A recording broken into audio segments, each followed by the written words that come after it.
All right, looks like we're live. Hi everyone, I'm Airier, and today we'll be looking at another live stream reaction to Star Wars for Warhammer 40K episode 37, I thought this was treasures. Hidden Hunters. I'm assuming it talks about the Gene Stealers because their entire hiding thing, and because of the thumbnail I managed to pull images up for, but also there could be other things because it seems like a Mandalorian thing, and there were Mandalorian adjacent units attached to the people with them. I have no idea what's about to happen, but I have some suspicions. Also, if anyone's wondering why we're late, I give you example 1. Kitten. There was kitten. Looks very exposed on the image, but either way. Yeah, I spent a little too long cuddling with a kitty because they're soft and fluffy and they decided to be lovey-dovey. It's like, oh my god, it's adorable! So, I have no chill, and they're freaking cute, man! Yeah, I can't let them in here when I'm recording because they like to eat models. And they think the images on the screen are chew toys that they can bite. Yeah, I've had to deal with that. That is terrifying when you see a cat try to chomp on the corner of a screen. Or, you know, the usual power cord with 1,000 watts in it. Yeah. More importantly, you guys know the deal. There's a link below to the video. I've made sure to put the right one this time, and we're going to jump right in and see what Fan has cooked up, which I'm looking forward to because it's Fan. He does really good writing, and I like seeing what he does. And I've never been too harsh on another book ever that didn't deserve it. And yes, this is a reference to the fact that I have to do a reading of 50 Shades of Grey, and I've got the book, and I hate every second about this.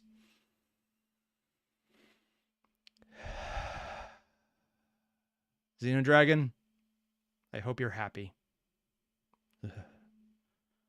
More importantly, let's get started. And this is the part I usually cut out from the actual videos that I do live. Or, well, I leave in when I'm live for that reason.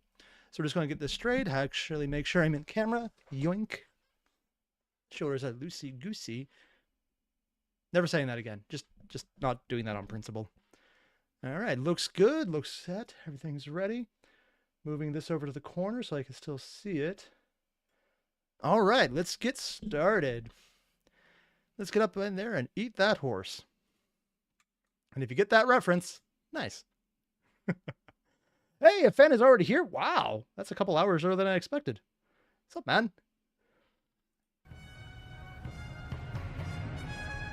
Ooh, is that a march in the background?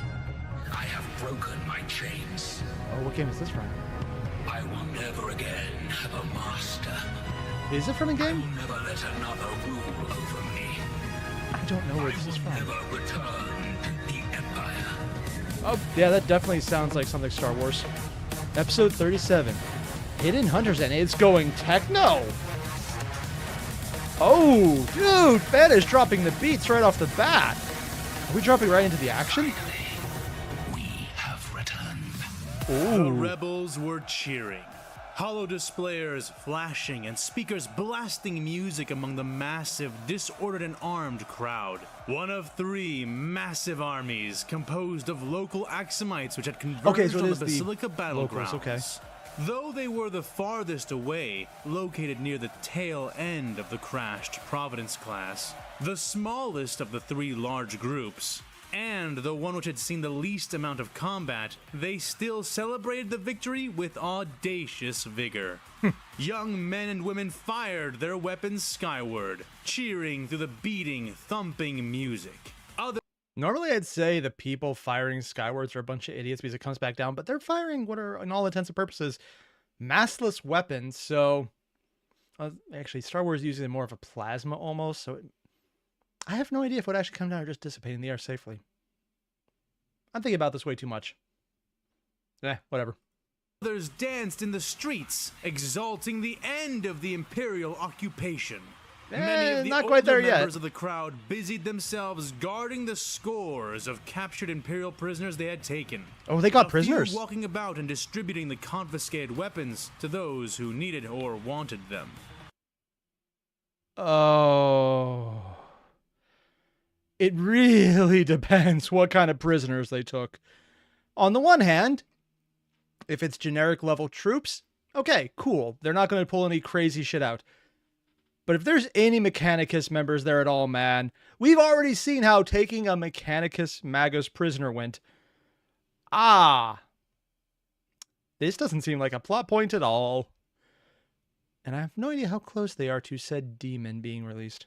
What combat there had been had not lasted long, and under the leadership of the man who had rallied and brought them here, victory had been rapid and relatively The bloodless. not Inquisitor. Though I'm assuming. only a quarter of those present were aware of the fact that, had it not been for this figure, they would have wound up aimlessly wandering around the streets of Axum like so many other mobs which had taken to the city. Oh. But no less would have been expected of him, I think for I the hear common Samel word coming among the on. masses was that this man was a Jedi. What? That was what Sando had been sent to find out. Himself and Wait. Oh. So Sando was sent to find out if there was a random Jedi. Are we talking about the same person? I think we are. No, because it couldn't be the kid because he was in a ship, not on the ground, unless that just happened off screen. 9 other clones having been sent by Master Obi-Wan Kenobi to discover the truth, and if the man was of the Order, to reconnect him with the command structure. Oh. So basically Clone Rambo is being, one, under direct control of Obi-Wan. Cool. 2, he's being sent to confront the person who I'm assuming is the Inquisitor, who they think is a Jedi. But as the clones were rapidly discovering, finding any one person in this mess was nearly especially if it doesn't stand impossible. out. They formed a loose wedge with Sando in the lead, carefully but firmly making their way through the crowd as they searched for the man matching the description they had been given. At the very get the least, description? the rowdy mob was not sore at the sight of them. probably Sando being feeling an treated like out-of-place elation as he navigated through the many young fighters who had come out to support the Republic's liberation of Axum. And he's just dropping in the background right there. Pretty sure that's episode 2's version of the Star Wars theme. Or, well, I guess it's episode 5 now? Yeah. Revenge, They not Revenge, cheered this even more Empire loudly Attack. as he and his brothers Strikes came Back? into sight, thanking them as they passed, slapping their backs and shoulders, all smiling while they jostled the clones with their gratitude. I could get used to this. We're heroes! Uppers said into their squad comm, waving and pointing at the crowd around them. Well, I'm sure You'll this let will it go last. to your head, Up. These folks may be smiling now, but the public is fickle as a lightsaber. The moment you get comfortable with all their praise is the moment, Hardway began to say What's about to before being happen? cut off in the comm by Sando. Give it a rest, Hardway. After all we've been through today, this is the least that we deserve. Let me get this straight, fan. You actually named the characters Upper, the guy who's really exuberant, Hardway, the one who's really hard-bitten and a little bitter. Do we have another one going Downer, who's just really sad, but he's here to do his job? At this point, that's actually the naming scheme I'm going with on this, if that happens to be right, so help me. Enjoy it while it lasts, he said, shaking hands with one very basic clone naming enthusiastic scheme at the same Fifth time, freedom dear fighter. God. They on would the nose. activate their helmet speakers to ask the crowd questions from time to time, though just being heard through the bleating music was difficult, much less getting back intelligible answers. The floating drone So, and standard droid crowd. speakers which hovered over their heads blasted out their heavy beats, so loud that Sando's visor trembled in sync with them. Many of these devices also bore flashing lights and projected holograms as they flew and floated over the heads of the Axumites. Saluting troopers, the flag of Axum, the wheel of the Republic, and many words and slogans like freedom, victory, and down with the Imperium floated high or danced low among the jostling crowds. I've said it so many times, and I'm going to say it again. The irony of this entire setup, where it's the clones standing before a crowd who are celebrating them with the phrase, down with the Imperium. It's just, in another world, this would be right around the time where they are the Imperium, or, well, Empire, but you know what I mean. It's just, I love how Fan puts the absolute absurdity of what canon is versus what his story is evolving into. It's showing it in such a way that I find absolutely hilarious. Combined with man. the smoke all around which reflected the lights oddly, and the soft thunder coming from the burning sky above. The Battle's still environment going formed on. itself into an aesthetic which struck Sando as one he would have only expected to find in a fever dream. Like a party held at the end of the universe, the young and the old and all the living, would be such a rallying cool image under if the the movies ever dying copied that one. stars to face the end of time as an army of one. He shook his head, refocusing on his task, and turning when he heard someone call for him over the comm. Oh? Hey, Sando! I think I got something, said Upper. They can find anything in Sando this? bowed his head respectfully to the person he had been trying to speak with, awkwardly breaking away and then doing his best to push past the convulsing, cheering press that stood between him and his brother. This is something I'm really glad Fan is showing. Just that little motion of, like, even just saying, the awkwardly pushing through the crowd. Because every time we've seen Sando so far, it's been him with obscene levels of plot armor and literal thinking he might be a nascent Jedi, because that's an obscene level of plot armor that's usually only explained by the Force did it. As an actual in-universe canon reason people survive shit they shouldn't. So just him in all those scenes where he's super gritty and lucky and, oh my god, he just got away with that, or firing a rocket or a bunch of grenades point blank and surviving. All of that, he seemed to be fine with. Scared, running, dealing with it. But here, happy people en masse and enraptured while the end of the world is happening in the sky. And considering we know there's a bomb going, that might actually be a literal statement. This part is what makes him awkward. And he's just dealing with it, but also not as well as anything else. Letting people try and kill him? Neat. Letting people be happy around him? I can deal with this. This is fine. It's just fun. He's not handling it badly, but it's not his element. It's just a cool thing to see, that little setup, showing his character that way. When he finally made it, Sando found Upper standing with an Ithorian.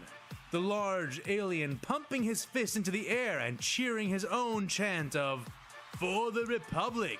For the Republic!" Oh, that one won't last Through long. the loud, head-mounted translation device, which was converting the groans and moans his species could emit into basic. "What's up, Up?" Sando asked through his comm. "This guy here has some interesting intel. Listen." Upper said in response before turning to the cheering alien and tapping his shoulder, getting his attention before switching to his helmet speaker and yelling through the crowd and music.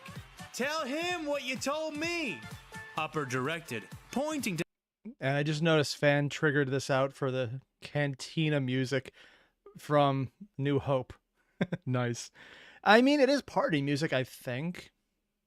Makes sense if it plays. Sando and taking a moment to make sure the Ithorian, who seemed certainly intoxicated, understood who he was gesturing towards. I just want to pull up an image The of Ithorian so rebel they look nodded like. his broad head after a moment and came closer to Sando, speaking in a loud, audible voice thanks to the speakers in his translation device.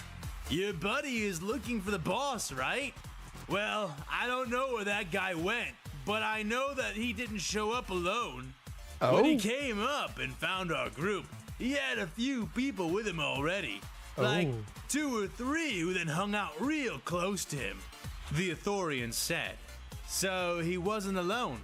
He came with What more did the boss people?" look like? Sando asked, the Ithorian flapping his head again in response. "Like who?" Sando asked. "Like her, over there," the Ithorian said, pointing towards a nearby loose crowd of dancers. Sando squinted at the moving, waving group of various species and styles, all of them swinging their limbs and shaking their bodies as bright, holographic projected lights swept over them in various hues. As far as I know, the person I thought it'd be, it might not be the, definitely not Inquisitor, because that doesn't, I don't think he was working with people. He would come up to them, but I don't think he was in a group. The Jedi that we've seen so far have all been on their own. And the one leader of the Gene Stealers was, well, in a ship when the, well, other ships were being brought down, which is what they're just celebrating now. I'm not sure I know off the top of my head who this possibly could be. "Which one?" he asked the alien. The one that's in black with the blonde hair, the small one. The Ithorian said in Black and response, blonde hair? pointing more intensely as if his long finger could lead the way alone. Or is it Following the black given description, Sando armor? located the one he was talking about. She was a Black clothes? human woman, Oh, or human. girl perhaps. It was a little hard to tell. She was thin as a whip, her black bodysuit and oversized black trench coat barely disguising that as she danced. Her head was a tangle of mid-length blonde hair, which she waved about without any care as she moved and jerked her body to the beat which surrounded the crowd. The ball-shaped droid above the dancers I strobing should know her this with character. red, green, and white. So you think she knows where the leader is? Sando asked. The Ithorian shrugged in response. I don't know. Maybe not. Maybe? She's one of your best bets, I'd bet. Unless it's He an OC added. fan-made. He's done that a few Sando times. nodded his head and extended his hand, taking and shaking the Ithorians. Thank you. You've helped a lot. I mean, there was one thing I could be certain of. It's definitely not an infiltrator from the Imperium, because this entire scene is so alien to them. I don't think they could understand what they're watching right now. They'd be like, so what are they doing? Admittedly, I kind of wish this kind of scene happened with Kane around, because this would be hilarious to him. Or to said see his the grateful reaction. rebel before turning and angling his way towards the dancing crowd.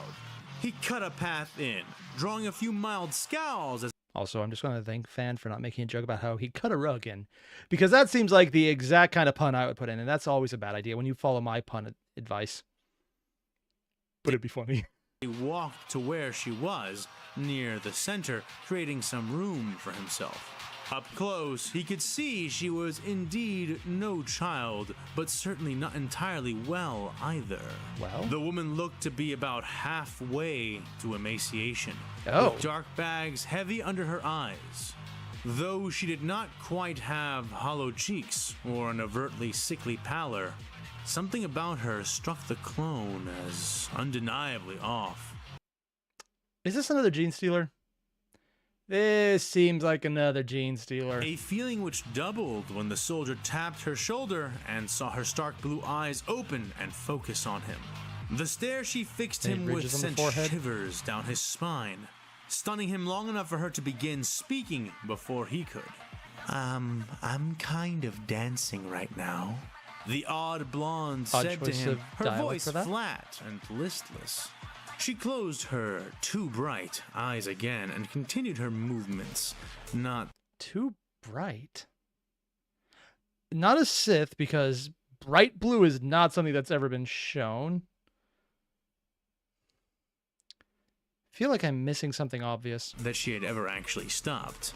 Despite looking thin, pale, and sickly, she moved with a coordination and even grace, which Sando would have thought beyond someone in such apparently bad health. Then again, what did he really know about those kinds of things? An assassin. Pushing those thoughts aside, No, wait, they came with someone who I thought might be an Inquisitor. But that might not be it either. he doubled down his focus on what he had come here for. Right. Sorry to interrupt that activity, ma'am, but I'm looking for someone. And word has it, you may know where he is. Sando said, to no apparent effect, the wisp of a woman continuing to dance and completely ignoring him. Sando frowned. What was her deal? She was the first person he'd seen in this entire crowd who was not beaming smiles at him and trying to clap his back or shake his hand, which was odd enough. But her accent also struck Sando as strange, but familiar at the same time. Where had he heard that tempo of speech before? Well, regardless of where he had heard it assuming before, Imperial, the but- one thing he knew was certain was that he was not leaving empty-handed. Hey! Sando said more loudly, reaching out and grabbing her wrist. The blonde's luminous blue eyes flashed open all at once, and her body went rigid. Sando abruptly felt himself fall victim to the same sense one gets when a step on a long, dark staircase is missed. Oh. The woman's eyes bored into him, suddenly intense and holding within them the essence of a single word. Murder. Oh. The thin woman jerked, and Sando staggered back, released from the brief, paralytic instant her eyes had locked him into as he let go of her wrist. Only then did he notice the large shape who had joined them. He was a tall man, built like a bear, his tight green and white work fatigues pulled taut over obvious muscle. Over that, the man wore a black trench coat, holding Maybe I was a bright right. pink bag in his right hand and grasping the blue-eyed woman's other arm with his left. Oh. It was only then that Sando saw that her hand had reached into an inner pocket of her trench coat, clutching something there, but restrained from withdrawing it by the So this is probably an assassin who's an acolyte of the Inquisitor. Sorry, the definitely not Inquisitor who is helping them because he's after the bigger prey. And if they came with a... So it's not just him on his own, he has an entire retinue with him, who are admittedly half decent at blending in. I'd say half because she's wound so incredibly tight she can't act to save her life. the balled fist which had wrapped around her bicep. Both their limbs trembled with strain, thick, bunched muscles somehow struggling against the tight cord of the woman's arm, revealing that her incredibly lithe demeanor belayed a truly terrifying strength. Ease up, Heck. I got your damn sugar, so cut me a break and don't start any more fights. At least, not without my permission, okay? The newcomer said, speaking in a thick, low worker accent. The woman turned to face him in a violent rush, and, in response, the man seemed to try to slap her across the face with the brightly decorated pink bag. The thin blonde woman intercepted the strike with her other hand, now free since Sando had released it, snatching and twisting the bag out of his grip. A sudden grin spreading manically across her pale features as she began to tear at the top of the packaging. I assumed she was an assassin, and I was thinking Calexis. Not Calexis, the shape-shifting one. Calexis is the Psyker one. But now I'm wondering if this is an eviscerator who's getting their fix. But they can't survive outside of, well, the you don't murder people drugs. So, probably not. Unless he has one that's remarkably sane. As in, she spoke and then didn't eviscerate him before he touched her. Thank you, Sam. She chirped happily as the tall man turned to look at Sando. Sando's eyes moved from the woman as she thrust her hand into the bag to the newly arrived man, looking up at him and knowing him instantly for who he was. Samel, Axum? The clone said, extending his hand out. The man reached out with his own arm, clasping the clone with a limb that was lined with bright white scars. He gripped Sando's hand tightly and gave a... Why is Fan just laughing in the chat? I don't know, and it terrifies me. Every time he's enjoying something, it's about to be horrible and hitting me in the face. I'm not going to ask. Let's just not... You know what? No, let's just not do that. Stiff nod. Yeah, that's me. I assume you're from the Republic, correct? Said the large man, to which Sando nodded back. Aye, sir. I am. I was sent here by Jedi Master Obi-Wan Kenobi to verify the rumors that you are a member of the Jedi Order. Nope. And to bring you to field command if you are. Sando said, straightening a bit but not saluting. The best part is, I think if his mission was probably more aligned with, well, I should destroy the Jedi, they literally are inviting him to Central Command to do his job, if that was his job, which I don't think it is, because he wouldn't be helping them. Yet. The man rubbed I am wondering the if he's bristling stubble that had been growing over his pale face, not his acolytes. flexing his jaw for a moment as he paused to think. Well, I can tell you this. I'm no Jedi, just a man with a keen interest in this fight. But I'll still come with you to your command center. Oh my god. If you'd have me. he said. They're literally The man inviting him in. spoke as he reached into his trench coat and drew out a thin, white-rolled narcotic tube, sticking the butt in his mouth and lighting it up with the clink of a metal lighter he flicked open with his other hand. Drawing a deep drag of the stuff, he exhaled a cloud of gray smoke into the air above them. The obscure phantom haze was immediately targeted by the floating droid which was flying over their heads, which projected several colors and images into the drifting cloud. The clone paused to consider for a moment, but then nodded. You may not be a Jedi, but if you're head honcho here, then I think it's still for the best if we take you back so the generals can coordinate with you. Did you want to bring anyone else? Sando asked, watching as Samel turned to regard the thin blonde woman behind him. She was crunching and slurping noisily over the bead-like hard candies her thin, gloved hands were shoveling into her mouth. Hard candy? Though, luckily, the bag... Was it actually sugar?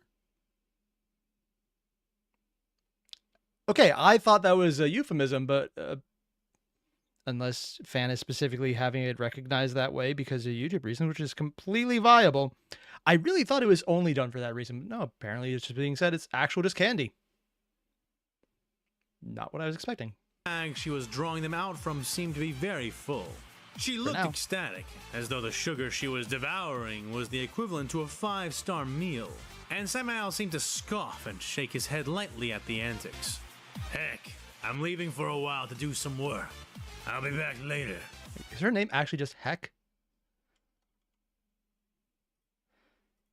Heck. No, it is literally just Heck. Yeah, sure. I'm I leaving thought I was for a mishearing while it. to do some work. And Fan is I'll be back clarifying later. it is actually just sugar. This is nothing else. It is actually sugar. Okay. We're doing that. Go find that man we met, Jimson, if you run out of sugar. No fecking fighting, Heck. I'm very serious.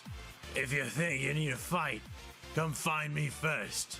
He said, shaking a finger at Someone his who likes to distracted fight. companion, who only nodded and mumbled a vague affirmative in response.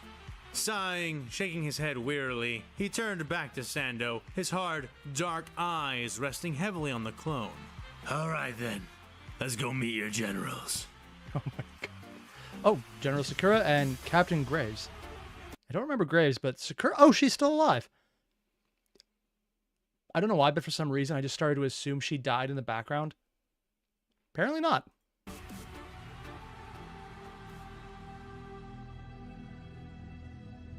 Ayla had her eyes closed, her body curled in the back of the transport, sleeping soundly, if uneasily, under the watch of Captain Graves. The clone commando sat on a container full of Bacta rebreathers and medical supplies, most of which had been used up. He had been attached to the 327th Star Corps for nearly the entire war, had served alongside General Fan? Are you trying to get me demonetized, man? What the hell? God damn. Sakura countless times. And yet, Graves had never seen her this exhausted before. He had been receiving status updates from the front near the Basilica, but had restrained himself from rousing Ayla to inform her. She needed this sleep more than any of them, especially since he knew that she would insist on taking a personal, hands-on approach to the retrieval of the other Jedi, whether they were secure or in trouble. Captain, 40 minutes until we arrive at their last recorded location. The pilot radioed back to him. Aye, good. Keep us on course, Leadhead. I'll wake the General when we're 10 minutes out. He sent back through the comm in his helmet. Sir, just so you know, there's a storm front coming up on us. Looks like a nasty squall, and it's got odd readings coming out from it. Oh, because I'm pretty sure the storm they're talking about was the demon being unleashed because it had weather effects as part of its mystique and definitely not being a little dramatic. You know, considering the warp, I actually said that as a joke, but there's an entire point that because people believe magic is dramatic, there might actually be a point to that it happens to just reveal itself that way. Also, according to Fan, that specific image of Ayla was the only goddamn picture of her meditating on the internet that wasn't straight up off-brand.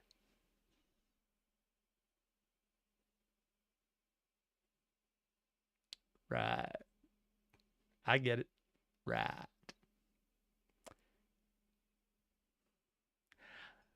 No wonder her character's still alive.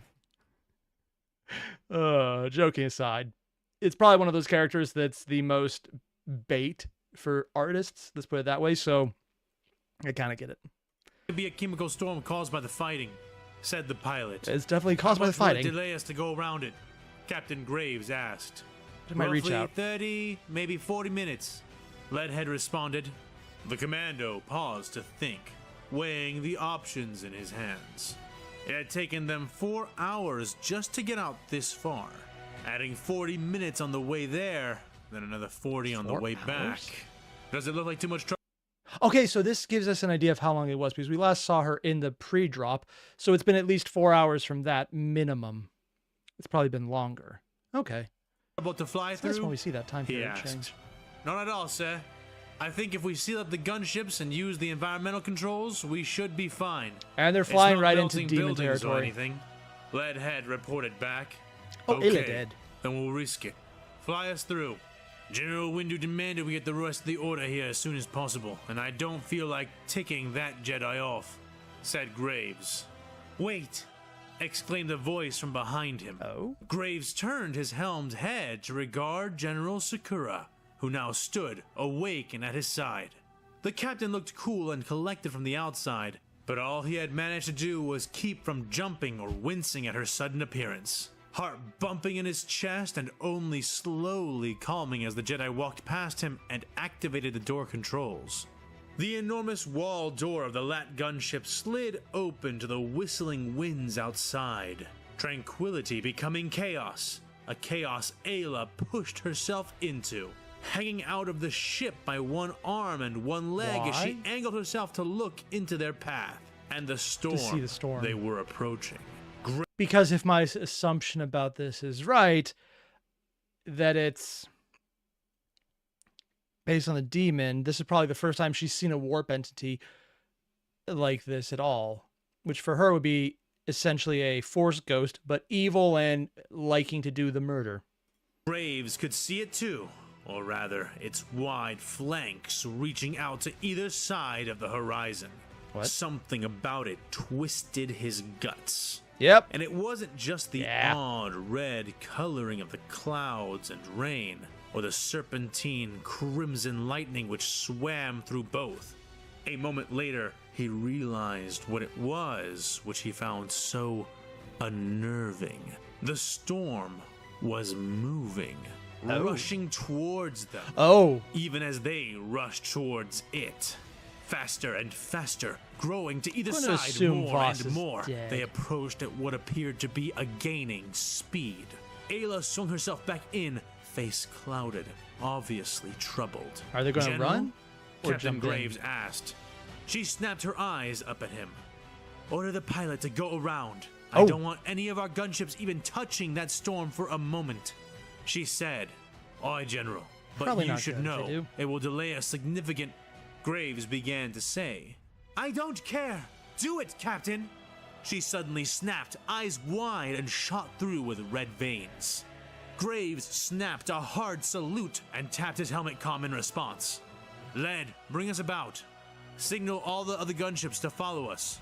The General wants us to go around the storm, with a special emphasis on not touching it. Copy that? He said. Copy, Graves. Course correcting now. The pilot calmed back, banking their gunship as... If the demons are manifesting physically, psychers from the Imperium would probably like have the usual issues of we may need to pop a few people, but they're, you know, it's part of their timestamp. Or not timestamp, SOP, how they standard operate. But the Republic at this point isn't used to the idea of, hey, you know that force, the thing that the Sith or the Jedi use, it can try and eat you itself. So I'm assuming this would start eating a Jedi who's pulling on power. So Voss, if he's very lucky, he's dead. If he's not very lucky, he is undead, re-deaded, nurglized, or being corrupted. And that could apply to anyone else who has force sensitivity, which there's a lot of on planet.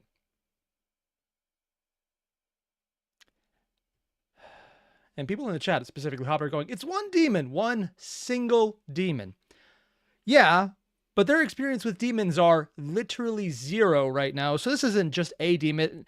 As far as they're concerned, it is the demon in a world that has literally no defense against it.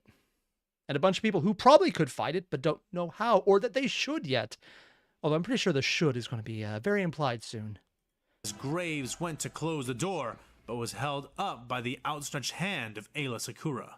Before them, they could clearly see the storm, whipping and whirling wickedly, the sheets of rain and streaks of rotting red lightning almost appearing to outline odd, horrific shapes amid the chaotic downpour. It hurt the clone's eyes just to stare into it at all. Probably a good idea. But the general did not even blink, her own eyes wide and swirling with the reflections of the tempest before them.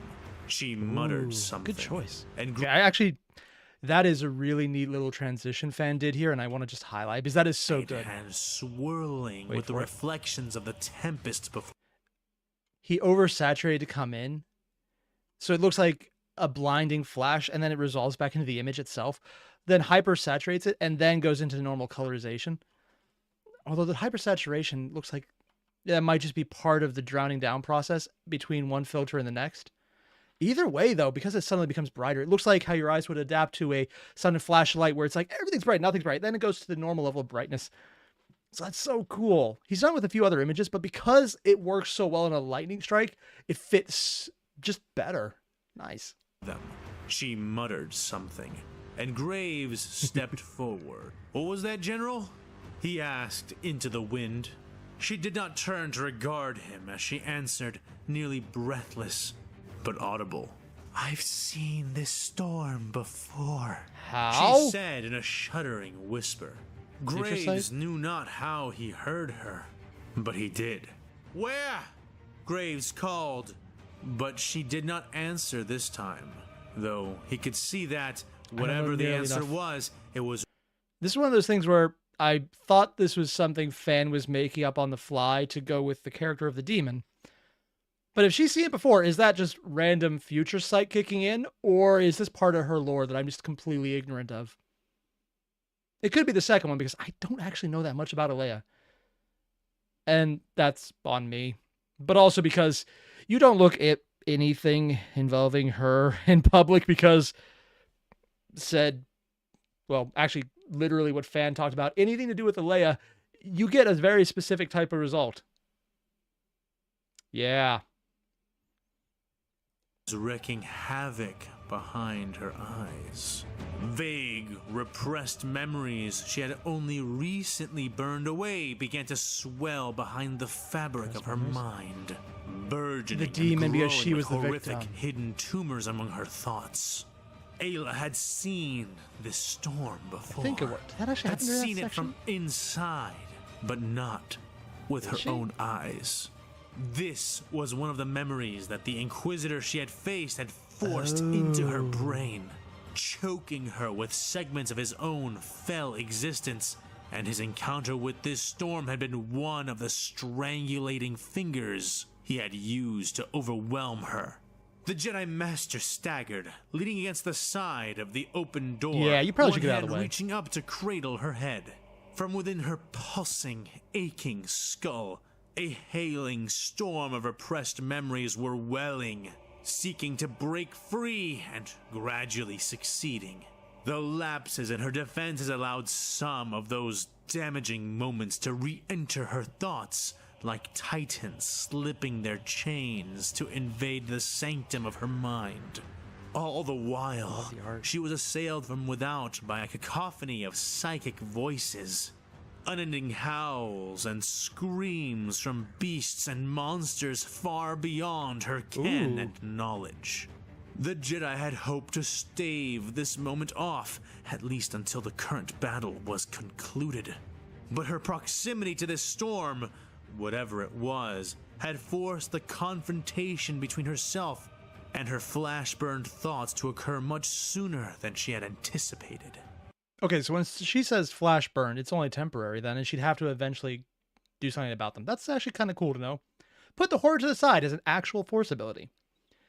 On the other hand, the irony here is that she probably would have flown straight into this and just thought it was weird if she hadn't been mentally tortured by said Inquisitor, if Wyler hadn't shown her this image. She now knows this is bad shit, don't touch it. I'm assuming she will touch it, but she'll be a little more forewarned. Whether that helps or not, we'll see, but the idea is just funny to me that Wyler accidentally gave her a bit of warning by just being a horrible person. Keep us clear of the storm and on the path for the mission, Ayla said as she closed the door herself, straightening as she pressed the button and walked on shaky legs to the back of the transport, sitting and crossing her legs. I will be unable to command for a time. Until I awaken from this myself, I am not to be disturbed, and you are in command until I resume my post. Understood? She would ask as she straightened her back. Aye, General. Good luck, he said with a nod.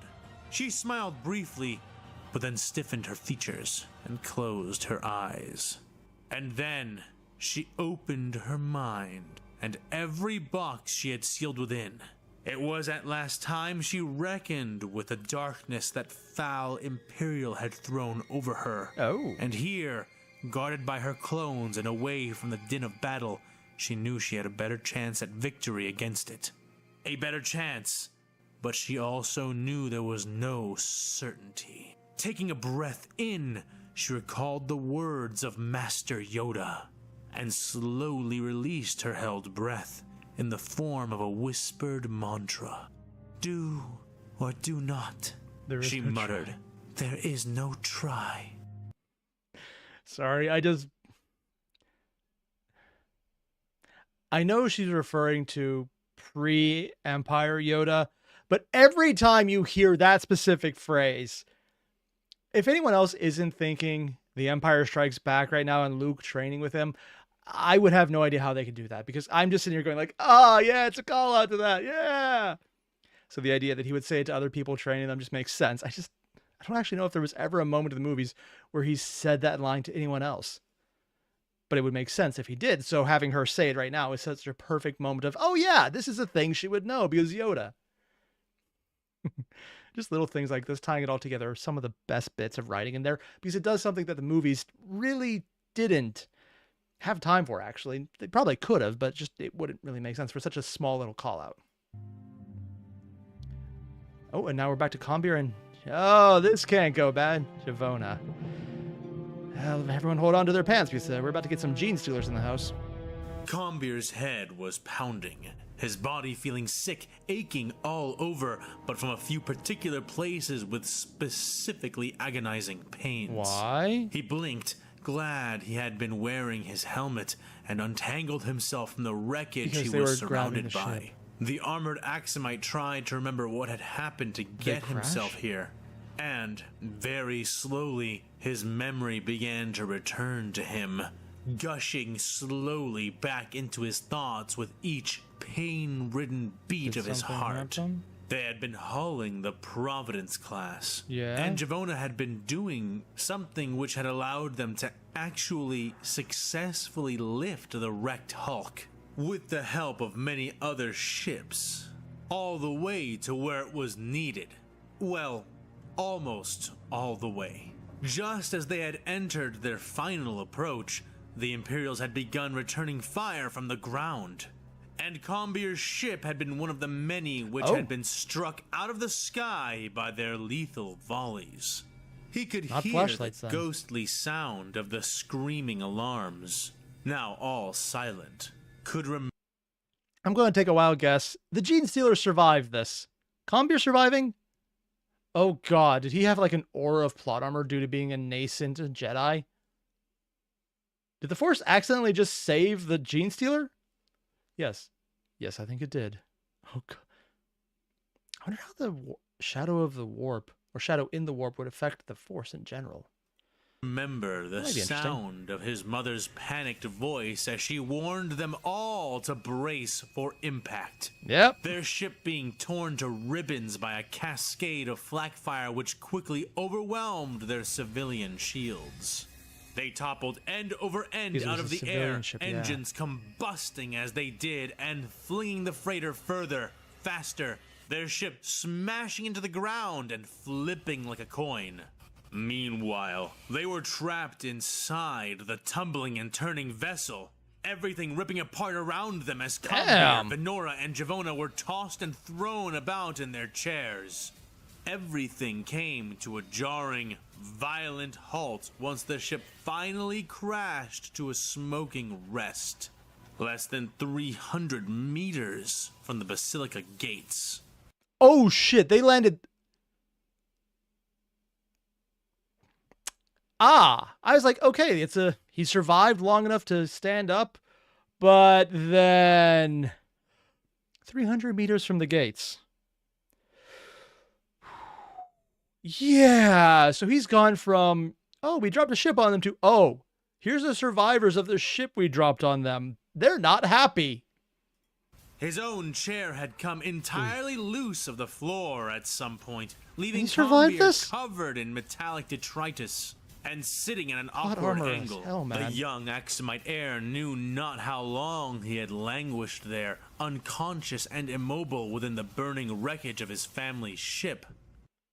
People in the chat right now are saying, that's Beskar armor for you. It is great. And I'm just sitting here going, rolling while falling from probably only a couple hundred feet up, and I have no idea how far they actually went, so maybe it wasn't that far. But considering most people die from sheer force at 10 feet, not always, but if you hit badly, that would do it. God damn. Also, I think it was, Mateo said, that's not landed, that was a crash. And I would say, if you can walk away from it, it counts as a landing. I have very low standards, but that is what I'm going to stick to. If only because it's very easy if you fuck it up not to do the second part, the walking away from. Yeah, it's a bad landing. I would not recommend doing it a second time, and considering the state of the ship, they probably won't. But he did know enough to guess that it was probably for too long. He carefully pulled himself free of the chair he had been bound to, and the wreckage which pinned him, finding that his armor had protected his body against most things, but it had done comparatively little to shield him from the impacts he had suffered during the crash. I disagree. You have lungs still.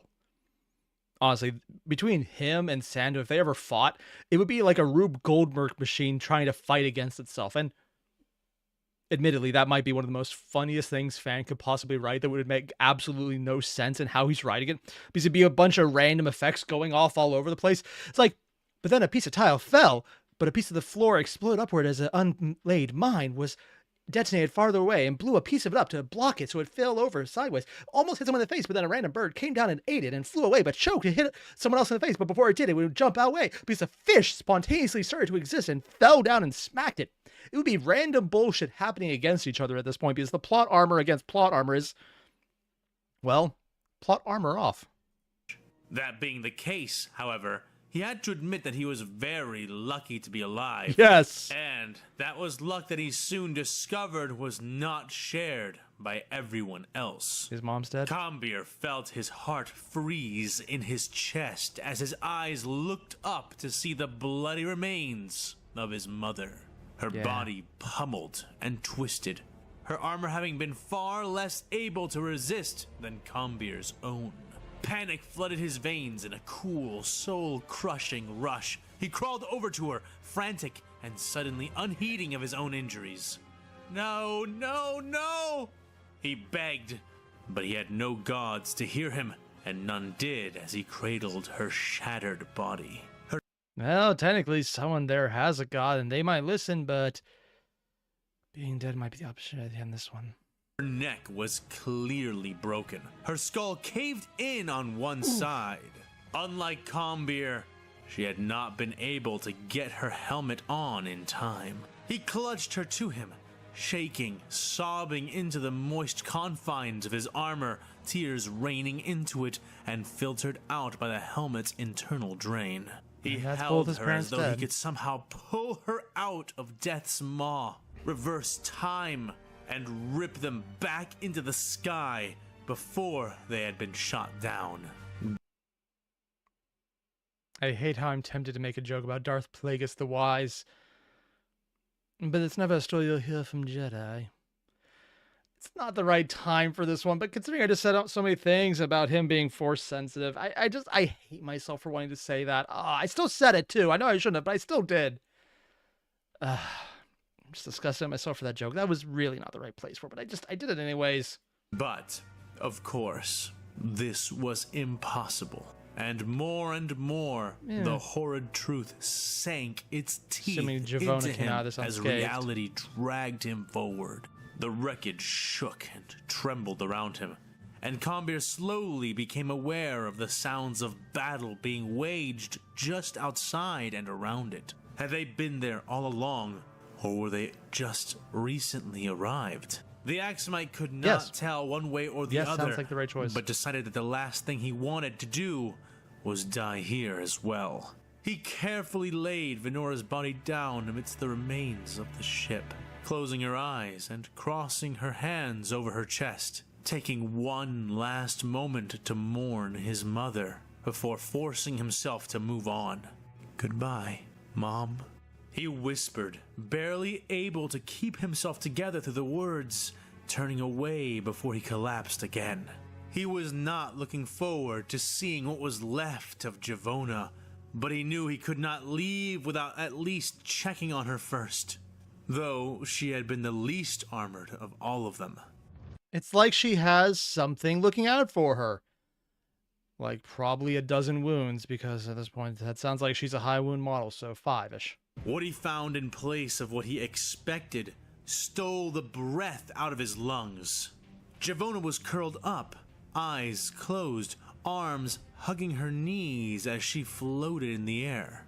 Around her in a rough sphere was the crumpled and repelled pieces of various ship debris, which had threatened to crush her.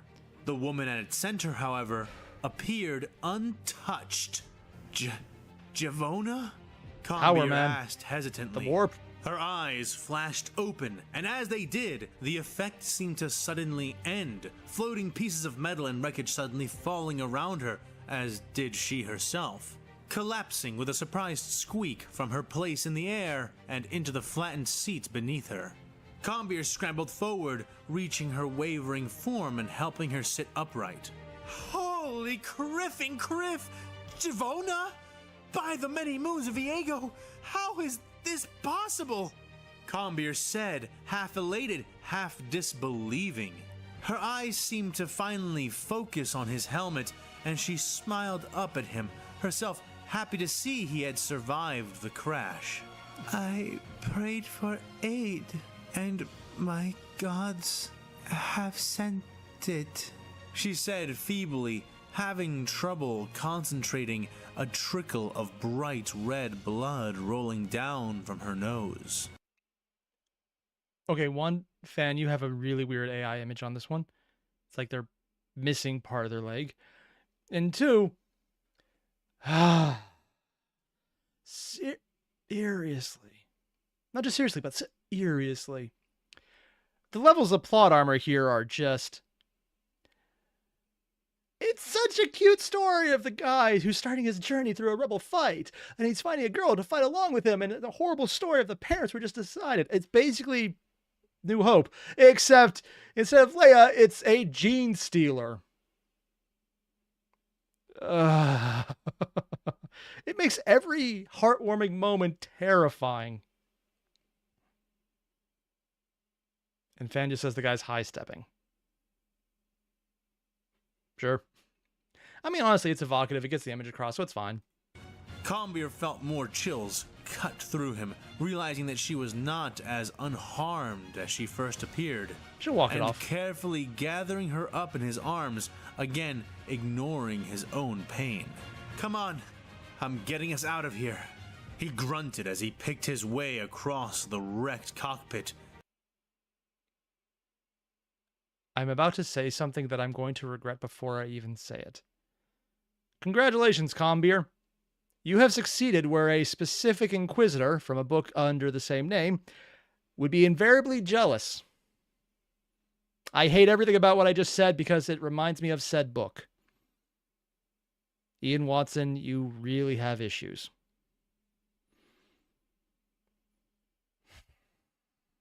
and into the twisted remains of the rear corridor.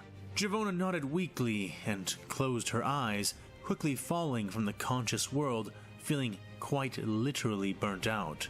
Combeer laid her down in the passageway, leaving her only to go and the ship retrieve the exploded and case everything was which right with the contained world. his rifle, getting out and loading the rounds he had left into it. When he came back, he determined he could not carry her and wield the weapon at the same time, and approached the door without her, intent on clearing it Made the right before choice. approaching with her in tow. As he made his way through the short, sparking corridor, pushing dangling wires aside and stepping carefully over split floor panels and broken grates, he became aware of a sound. It was an odd, scraping, grinding noise that got louder and louder the Someone closer cutting he in, came to the or- doors. Suddenly, Because she had her people there as well, so it's probably someone who's an actual rock grinder or has a rock grinder. those wide, unfolding gates of durasteel were torn entirely off, yanked free by chains which had been hauled upon with an incredible force. He fell away, almost thrown back by the force of his shock, and scrambled out a hasty retreat on his elbows and heels as the young Axumite fumbled with his rifle. A spray of bright las beams seared the air over his head as guardsmen from outside fired into the tilted wreckage. Oh. And had Combeer still been standing, he would have been victim to... Fan, did you really... I know we talk about Combeer having plot armor, but you even name-dropped the Force in what happened. He forced himself away, and it just happened by doing so he was lucky enough not to get killed. It's like an act of God. Or the Force. You just... I don't even think you did it intentionally. That's the part that gets me. You're just name-dropping the Force in a way that the word Force works. But also, it's a direct reference to what you're doing. And of course, in the chat, he just goes, yes. God damn. You just... I don't... And he's reiterated, literally Force yes. Smug freaking... most of them. Following that volley, 4 men charged the entrance, each of them dressed in glossy red and black suits composed of some kind of rubberized material. Okay, it's that... And each hefting a up. bayoneted gun. Combeer snapped off a shot from his ancient Ripper rifle, and the spike it fired scored dead center down the passageway, puncturing and throwing Multiple? back 3 of the 4 men with ludicrous ease. God damn. The old I mean, it was Mandalorian anti-tank, weapon essentially. tossed the soldiers away like weighted harpoons, throwing the Imperials even as they began to disintegrate into ashes from where they had been wounded. But one yet remained, and he seemed not to mind the fate of his fellows in the least as he Or angled be his rifle surprised. down and speared heated agony across Combeer's body. The you get advanced hit with? armor once more Flame. saved his life, reducing what would have been a myriad of fatal wounds to several first and second degree burns scattered over his chest and stomach. He hissed in pain, but that did not stop him from reorienting his long gun barrel and firing his next shot, which flew wide as the Imperial soldier kicked the barrel high, jerking the whole gun out of Combeer's hands.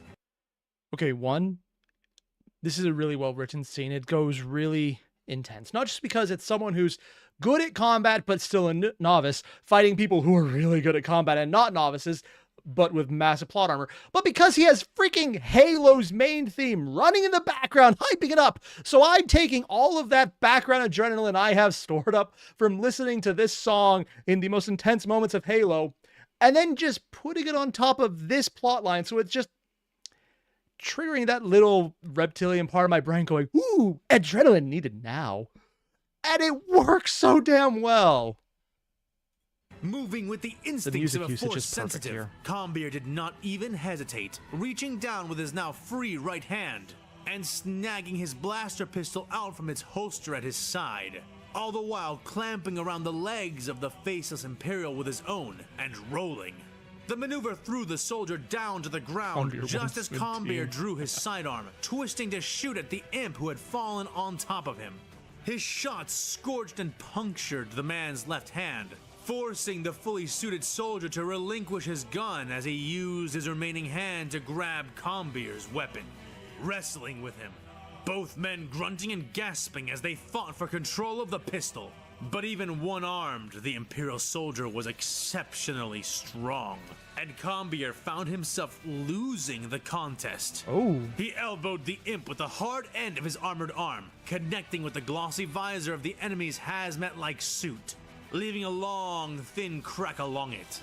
Combier grit his teeth and hit him again and again, crying out in frustrated rage as his fingers were pried away from his blaster.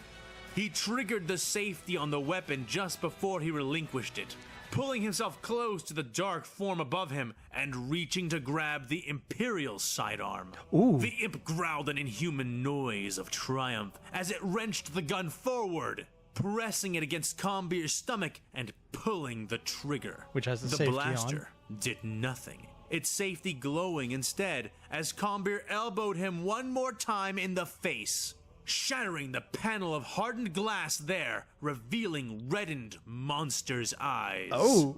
The imp reared away, a muffled howl tearing out of him in fury. The movement allowing Combier to yank free the soldier's own gun, firing the last pistol he now held clutched in his hand, shooting from the hip and into the inhuman Imperial's partially revealed face. So let me get this straight.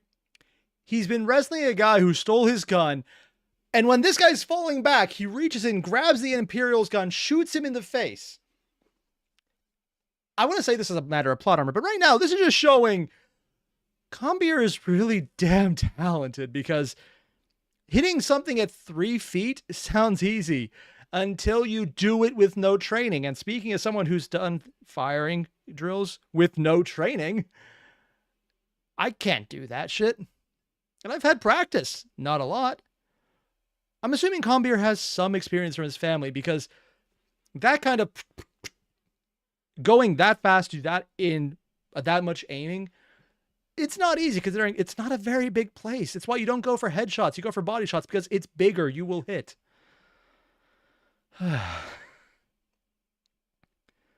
Yeah. And Hobbit's saying this is flat out Mandalorian training. That's the thing. I kind of assume he had training, and it's Mandalorian because they got the armor, and the family was very much dedicated from it. But I wasn't sure how much he got. The answer is enough. Definitely enough. And according to Fan, well, Combier has some training, range training, but nothing that result in this naturally. You can almost say it's like plot armor, like maybe an act of God, Force Jesus, who technically is still alive and is... I'm actually not really sure where he's at right now, but waiting for his armada to come in has given him a sign that he should shoot these guys in the face.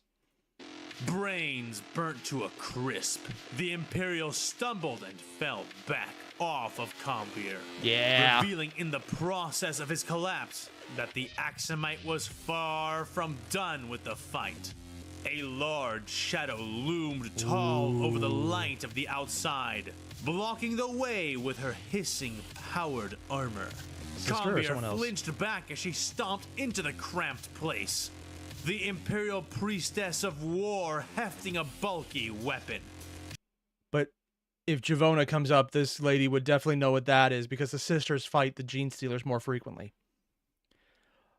Oh, that would not be a pleasant thing for them to find out. Hell, if anything, blowing up the planet might actually be something the good guys on the Imperium side would agree with for Wyler.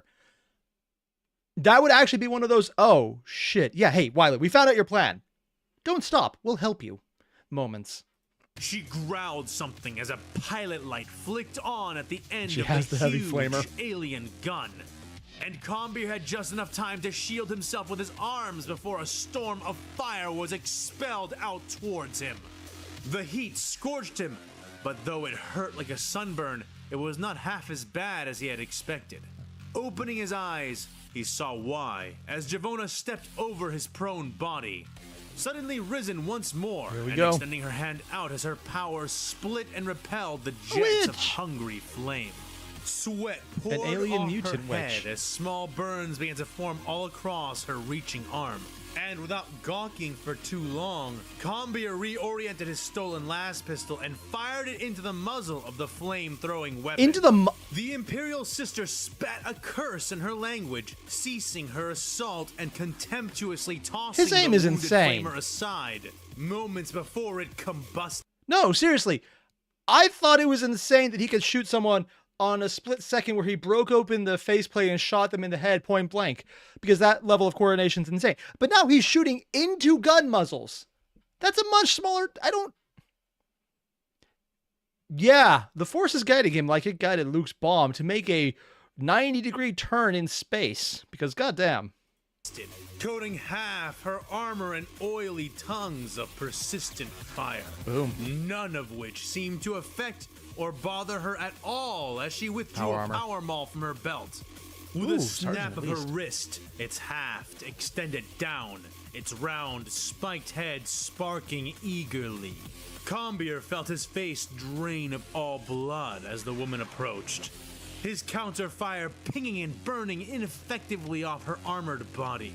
Yeah. She kicked him hard, knocking all of the air out of his lungs and bruising his ribs as she raised her power maul to strike Javona. The insane sister of the Imperial faith wholly focused on her now. The bald woman recoiled in sudden fear, extending both hands to shove the encroaching enemy away. But as the invisible force hit the Imperial sister, the boots of her armor sparked and coursed with magnetic power and held her fast to the floor, allowing her to continue her approach. Combier had blots and spots in his eyes as he scrambled with one arm, trying to reach for his rifle while his other fired wide, ineffective shots from the las pistol still in his other hand. But neither of them could do anything to stop what came next.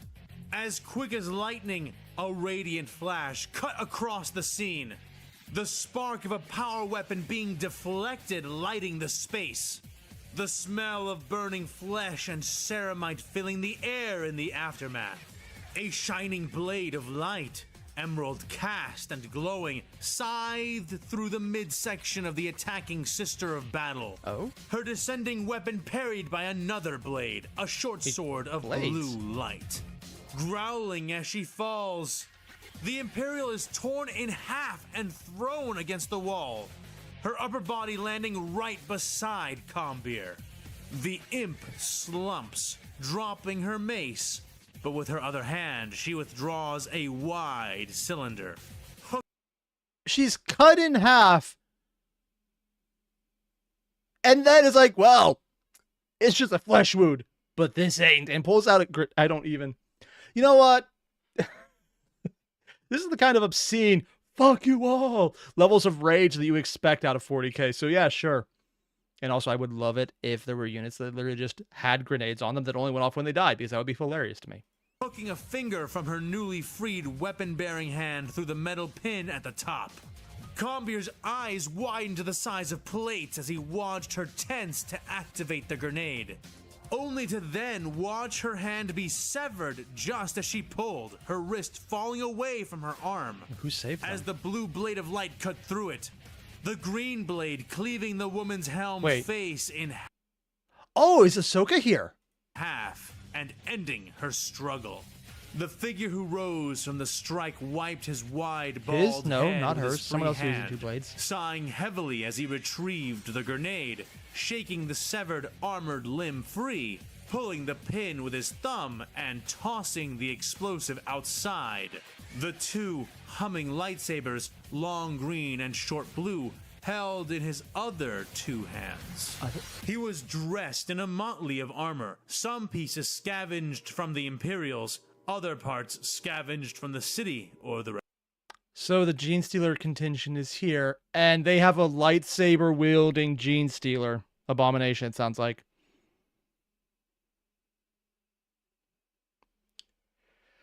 Okay.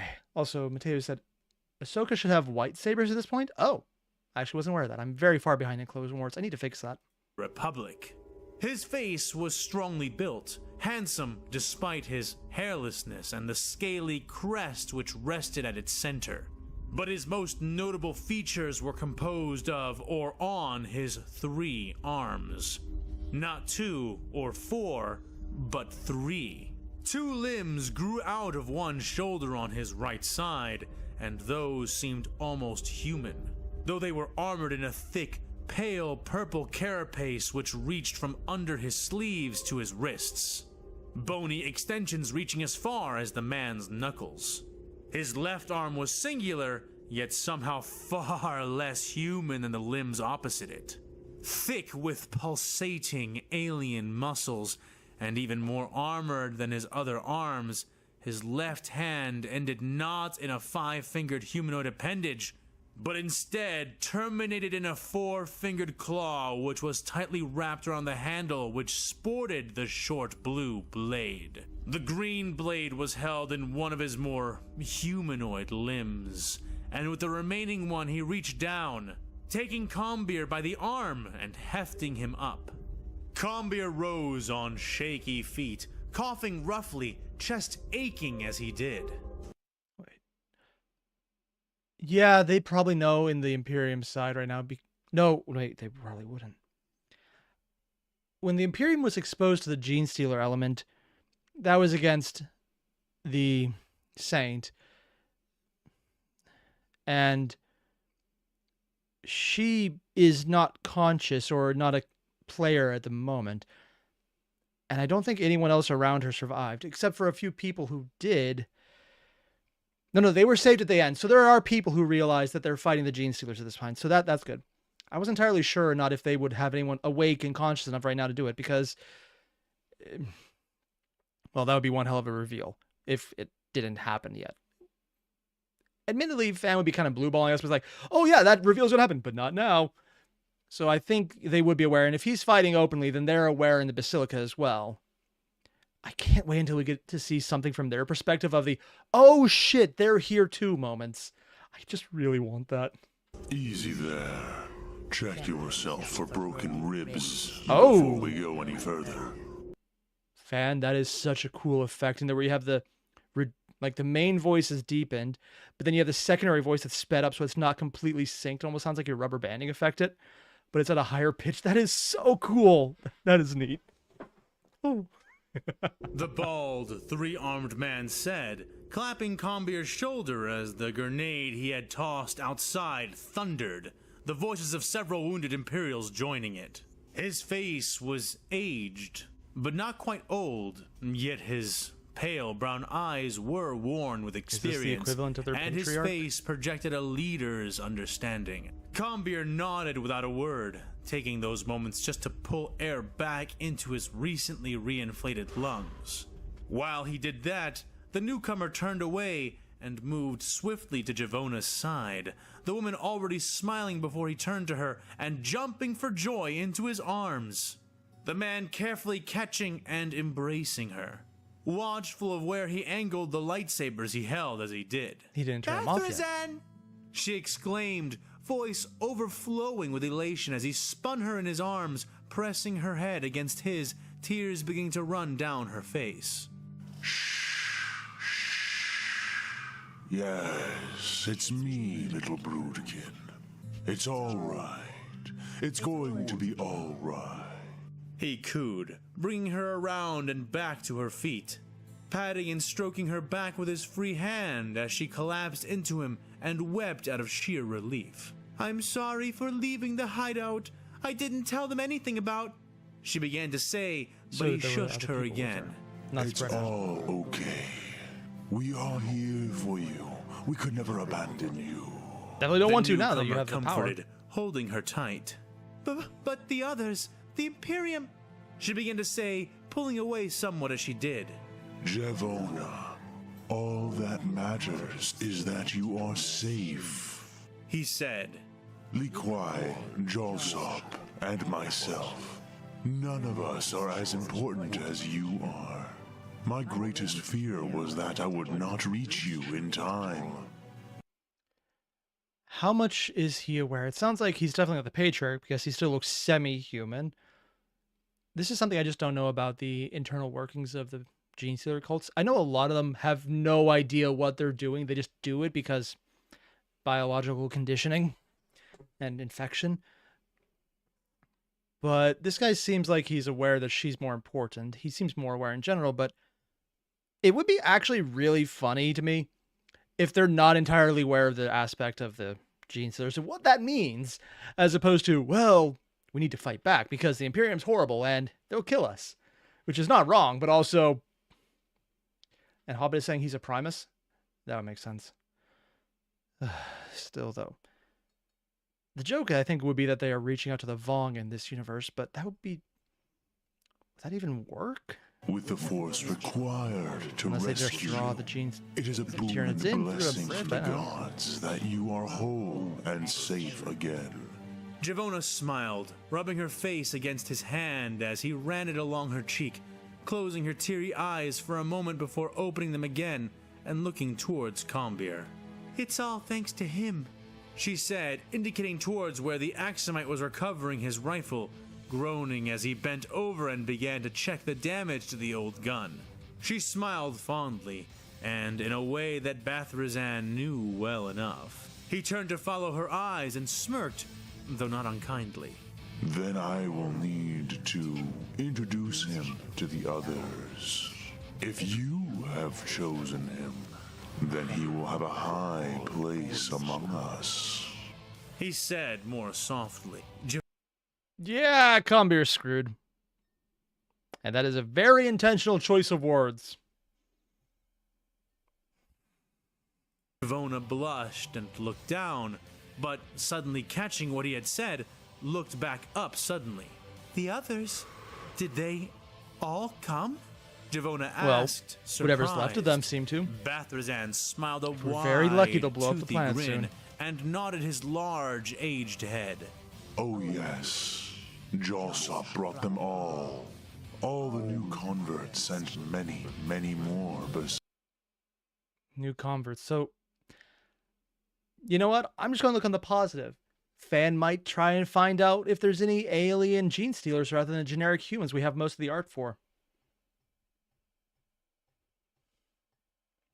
Just going to look at it that way, as opposed to the nascent rebellion is being quickly co-opted through them having no idea that the aliens, that look slightly different but mostly human, are actually way more malevolent and more of a parasitic infection than anything else they're looking for. Besides, Jaw wants to use them to completely destroy the Imperials on this planet. He said, souring slightly at the end. "And you? What do you want now?" Destroy the she would Imperials on the ask planet? him. Maybe get out? Bathrazan straightened with a sigh and began Probably to face getting her Combir, out. readying to welcome him more formally as he sensed the Axumite would soon be joining his family. You know me, Javona. I am a preserver. I just want to save those I can and get them away from the death camps. Like you. And maybe like him too. So they're getting her off the planet, which means it's gene stealers. They spread. That's their thing.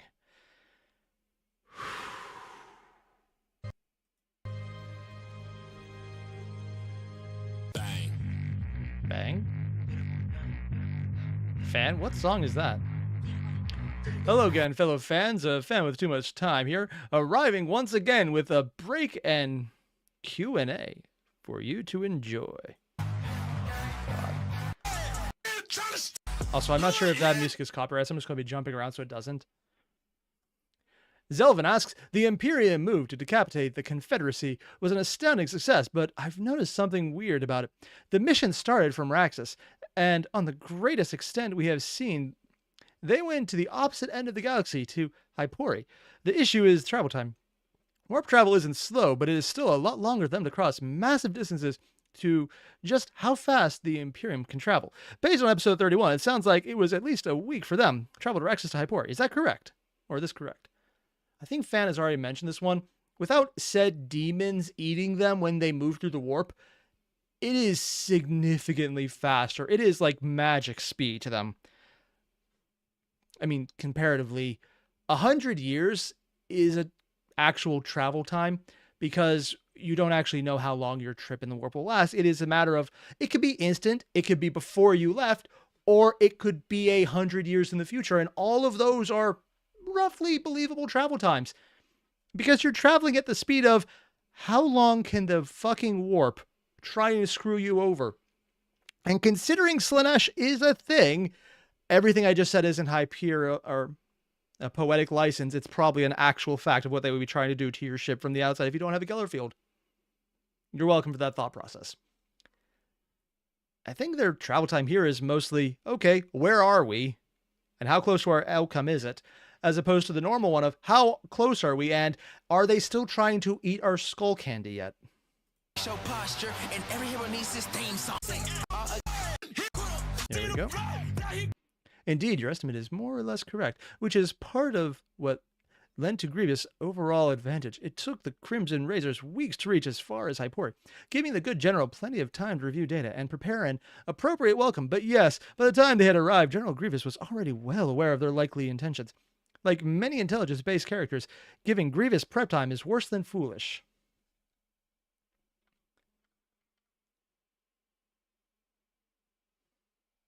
And Ripoff, you said warp is faster than the Milky Way, but slower than hyperspace, but not limited by mass shadows or charted hyperlanes like hyperspace is. Yeah, hyperspace seems really fast where it works, but warp can go anywhere. Normally, it's limited by demons eating them, but hyperspace, yeah, there's weird things, and even black holes in Star Wars do not function correctly. There's actually entire videos about how they're all kind of broken. But I think that's all because they were written in a time period where we didn't have as much work on black holes and how they interact with most things in general. And the work that was out there was not common knowledge. So I'm not going to go over that one. Lord Invictus at Invictus, I cannot speak today. Invictus, there's the word, asks, are any Jedi going to enter a oneness state when they do in Legends? It has been shown to boost their power levels to degrees without clear ceilings. Jason Solo, for example, was implied to be able to impose his will on reality when fighting Onimi. Onimi? Yeah, the leader of the Vong. Albeit, to do so would undercut how he achieved it to start with. Similar instances have occurred elsewhere, though without Jason's light show state. Yeah, they went full anime power up at the end. It admittedly was a cool fight. And according to Fan, hyperspace is fast. Stupid fast, but you need the lanes. But it is stupid fast. And a Class 1 hyperdrive can take you from one end of the galaxy to the other in a day if you're on your right routes. Yeah, that's absurd.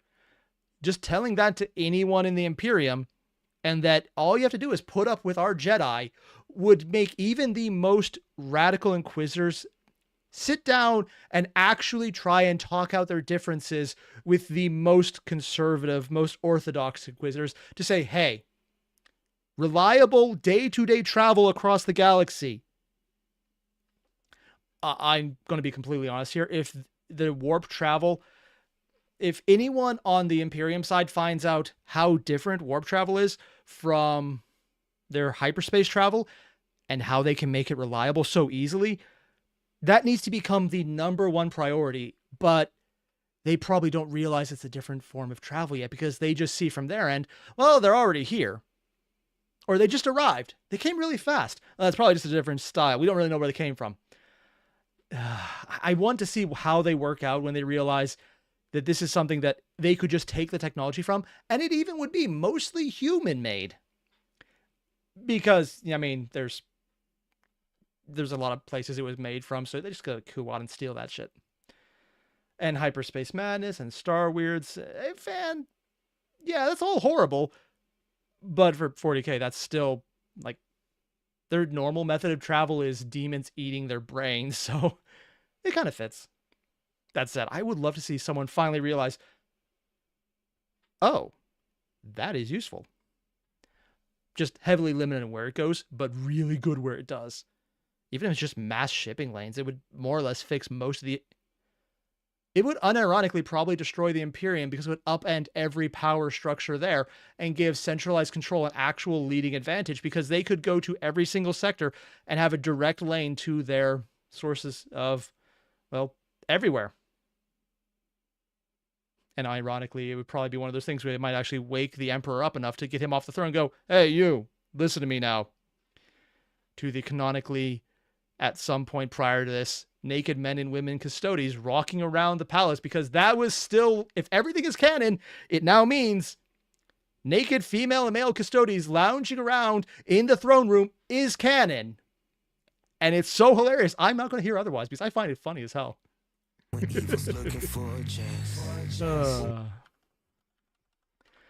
right. Oneness with the Force is possible, but very difficult. Oh, so he's still keeping that part of the legends. Ooh. However, doing so can grant a person the powers of a greater demon and even more. It is enough power to break a world or several. It is enough power to seem... Oh, he said grant not being taken over by a greater demon. Okay. Godlike. In fact, if you ask the dear spirit of Ganner... I'm pulling a blank on this one, but I feel like I've read that somewhere. He will be the first to tell you it is enough power to become the god of Hell's gates themselves. Or itself. Itself.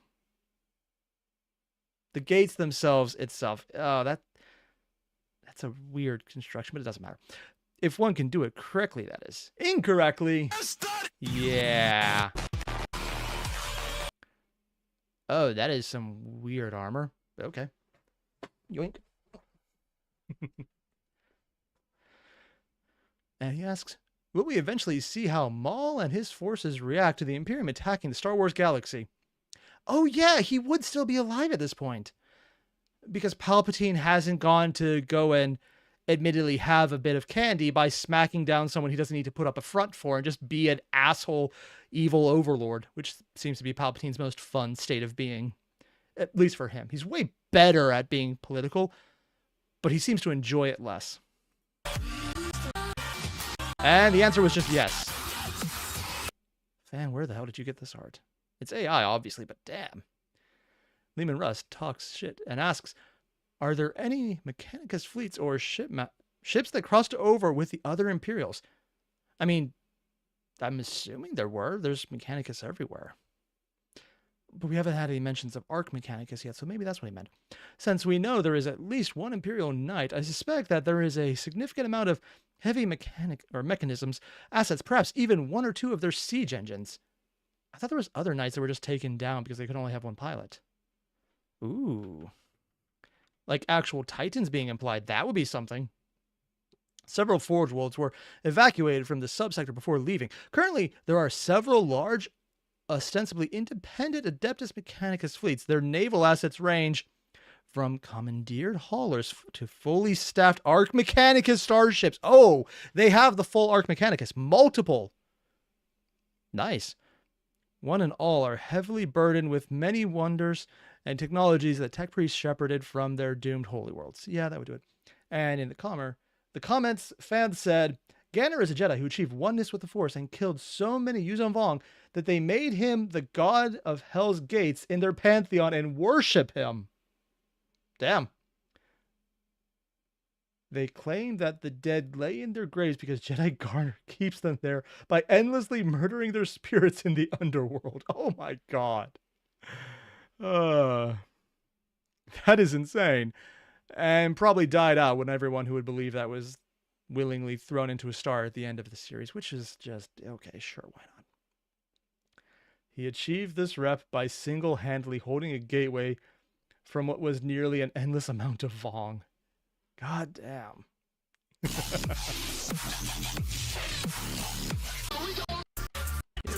Oh, and that would be... Hey, Kubik asked, how are you? Doing okay. Almost finished with the second issue of my current comic book, Song of Stone, but the real hard work is to finish it off beginning soon. But I'd rather be working hard than looking for work. Yeah, I'm with you on that one. Looking for work is terrible.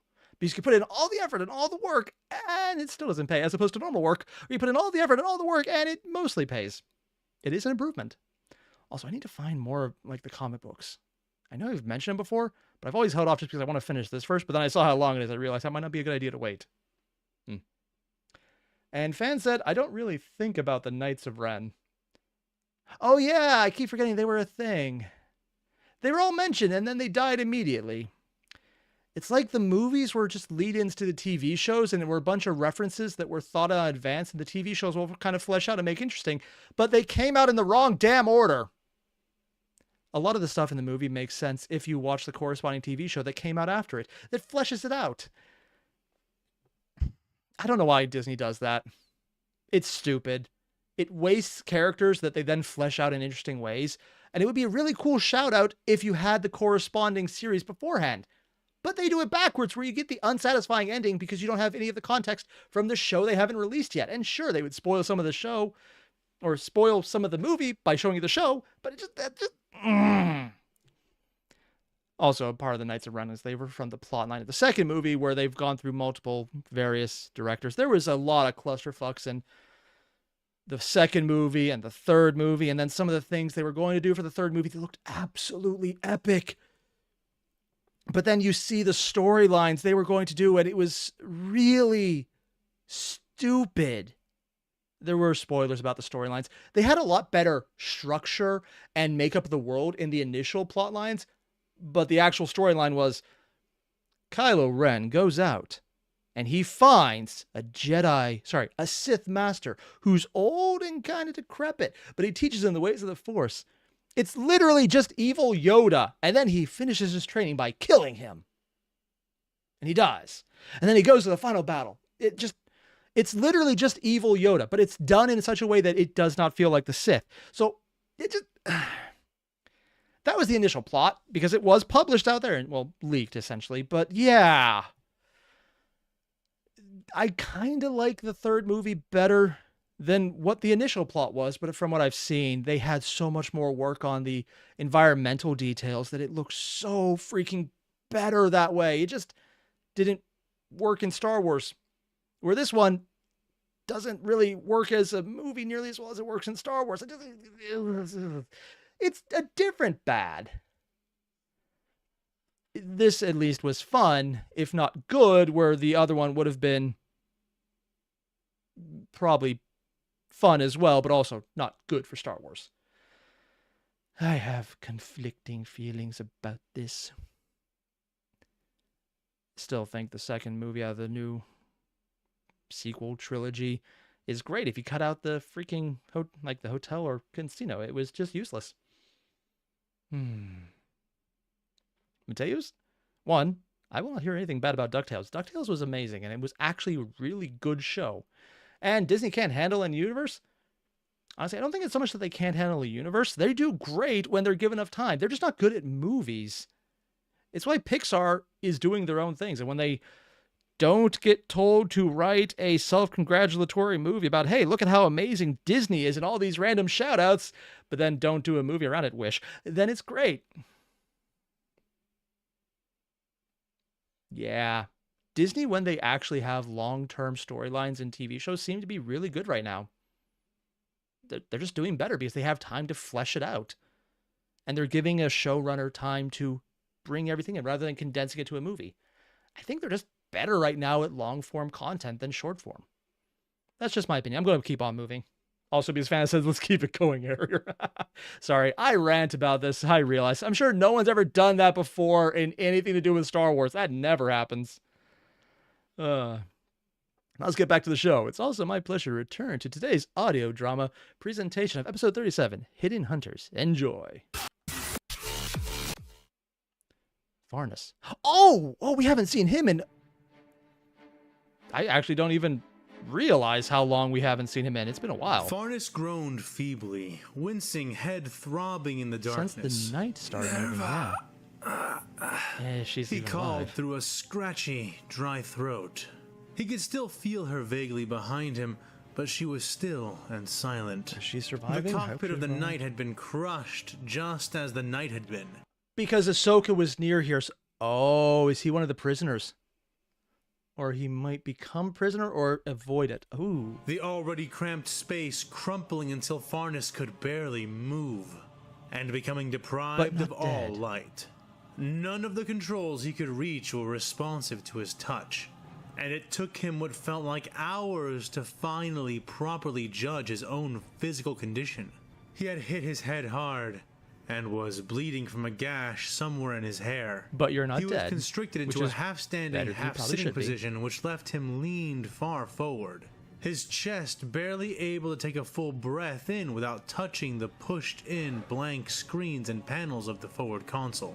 He was sure that all his toes were broken, maybe even more of his feet, but he could move them enough to judge that he was not pinched or stuck. That's actually really important right there.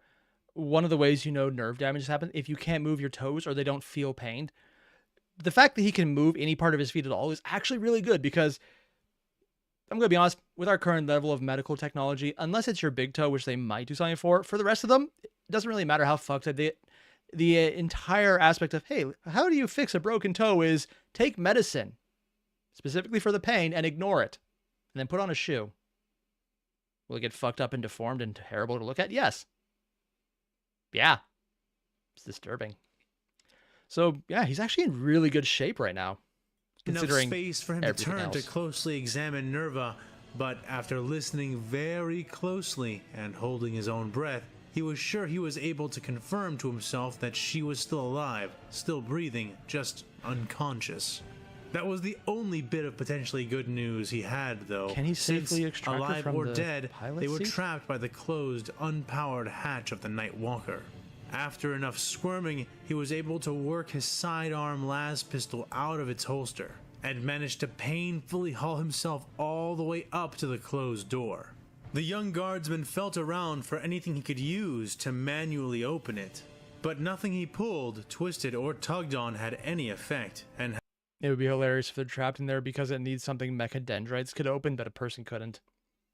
That's the kind of random bullshit that I expect the Mechanicus to do on purpose, because the machine is strong, but the flesh is weak. So let's make it so the flesh can't. That would just be hilarious to me. I doubt it, but it'd still be hilarious. having felt around the rim of the doors, he doubted anything would. The night was crushed in around the door itself, and even if there was some kind of emergency release, it would not shock him at all if it simply would not function after all the damage the machine had suffered. He considered his weapon, wondering if there was some way to shoot himself out before laughing grimly at himself. Well, there was one way he could shoot his way out of this situation. Out of any and every situation, in fact, save the Emperor's judgment. But he was not eager to explore that option. Maybe if it seemed he would be consigned to starving to death in this darkness, but not yet. After all, he still needed to find out what happened to the two surviving members of his squad, needed to know if they had gotten Gala to the Medicae in time. It was as he was thinking, otherwise silent in the darkness, that he noticed the noise. A soft, distant tapping. At first, he just assumed it was something innocuous, just some part of the environment, but something about the steady yet irregular rhythm of the taps bothered him. It's probably They steps. sounded almost like Morse code. Or His not. heart beat hard as he realized what they might be, his brain churning as he tried to decipher the metallic taps in the dark. He had a harder time hearing, despite being quiet, his heartbeat pounding in his ears, but soon he got enough to work out a small portion of the message. It was Morse code. Someone was trying to communicate with him. Where was the tapping coming from? Was it coming from outside the night? Would Nerva still have enough kicked in to make the tapping sound herself if she's still plugged in? Because that's the only thing I can think of. Because right now, with all the shit going on, I don't think they could hear anything else. Biting his lip in excitement and nervousness, Farness began to work out the whole message, which he soon realized was being endlessly repeated. Alarming conditions detected. Is aid required? Was the message. Taking a deep breath, Farness composed his own message in his head, and then, with the muzzle of his sidearm, tapped it out. Identify yourself, was what he sent. This is Bofin 337, loyal servant of the machine god. Is that the Isn't that the same? Oh my! I'm pretty sure that's the little machine, like the floating servo skull that drew them in the first place, isn't it? Was the message he got back. My God. Farness was almost dizzy with elation. beginning to tap back another message soon afterwards, being forced to stop and start 2 or 3 times in his. Also, Fan, did you choose the right modulation for the voice to sound just like the Pod's voice from Nier Automata? Because I'm pretty sure it's really down pat for that. No, it's probably not modulation. It's probably just the synthetic voice you chose. Might just be unintentional then, but it really fits. Excitement. Aid required. Trapped inside. Tech priest critically injured. Need help ASAP. He clinked out with his gun. There was a pause then, before some more tapping answered him. Understood. Stand by. I just want to imagine, before I'm told otherwise, that right now the servo skull just randomly pulls out the jaws of life from a pocket doesn't seen and just drops it in and rips it open and then puts it back away in an invisible pocket and doesn't say a word about it. And everyone just moves on because, oh God, what the hell did it just do? Is that what actually would happen? No. But I'm going with it anyways in my head because it's funny. And Matthew has said this is basically 40K's R2-D2. And it's actually the voice is a basic voice for GPS. It would tell you as much as you need to know about my ability to use GPS. I didn't realize it would speak. Also, I frequently ignore it when it did, maybe, so that's also a possibility. I get lost even using GPS, so I'm really not the person to notice that. Now seeking nearest aid. Farness nodded in the dark, gasping his relief and tapping back one last message. Understood. Standing by. Hurry. He got no reply to that, which was much as he expected. However, he was not idle while he waited. He did not know how much he could realistically do in his current position, but he was intent on finding out. If his experience in the locked chimera had taught him one thing, it was that nothing was as suffocating as helplessness. Yeah. Nerva had been doing the bulk of the work, had been protecting him, protecting the Canoness, protecting the Imperium itself. Now, some way, somehow, it was his turn. He felt a flush of shame fill him for a moment as he remembered his suicidal considerations, taken only moments before encountering Bofin. That's no way for a guardsman to think. He scolded himself in the darkness, Yeah, that's what gripping his commissars are weapon for. with a new conviction. He would make sure they both got out of this mess.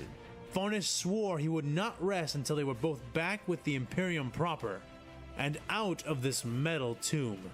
He would do whatever he could, however he could, or he would perish in the attempt of it.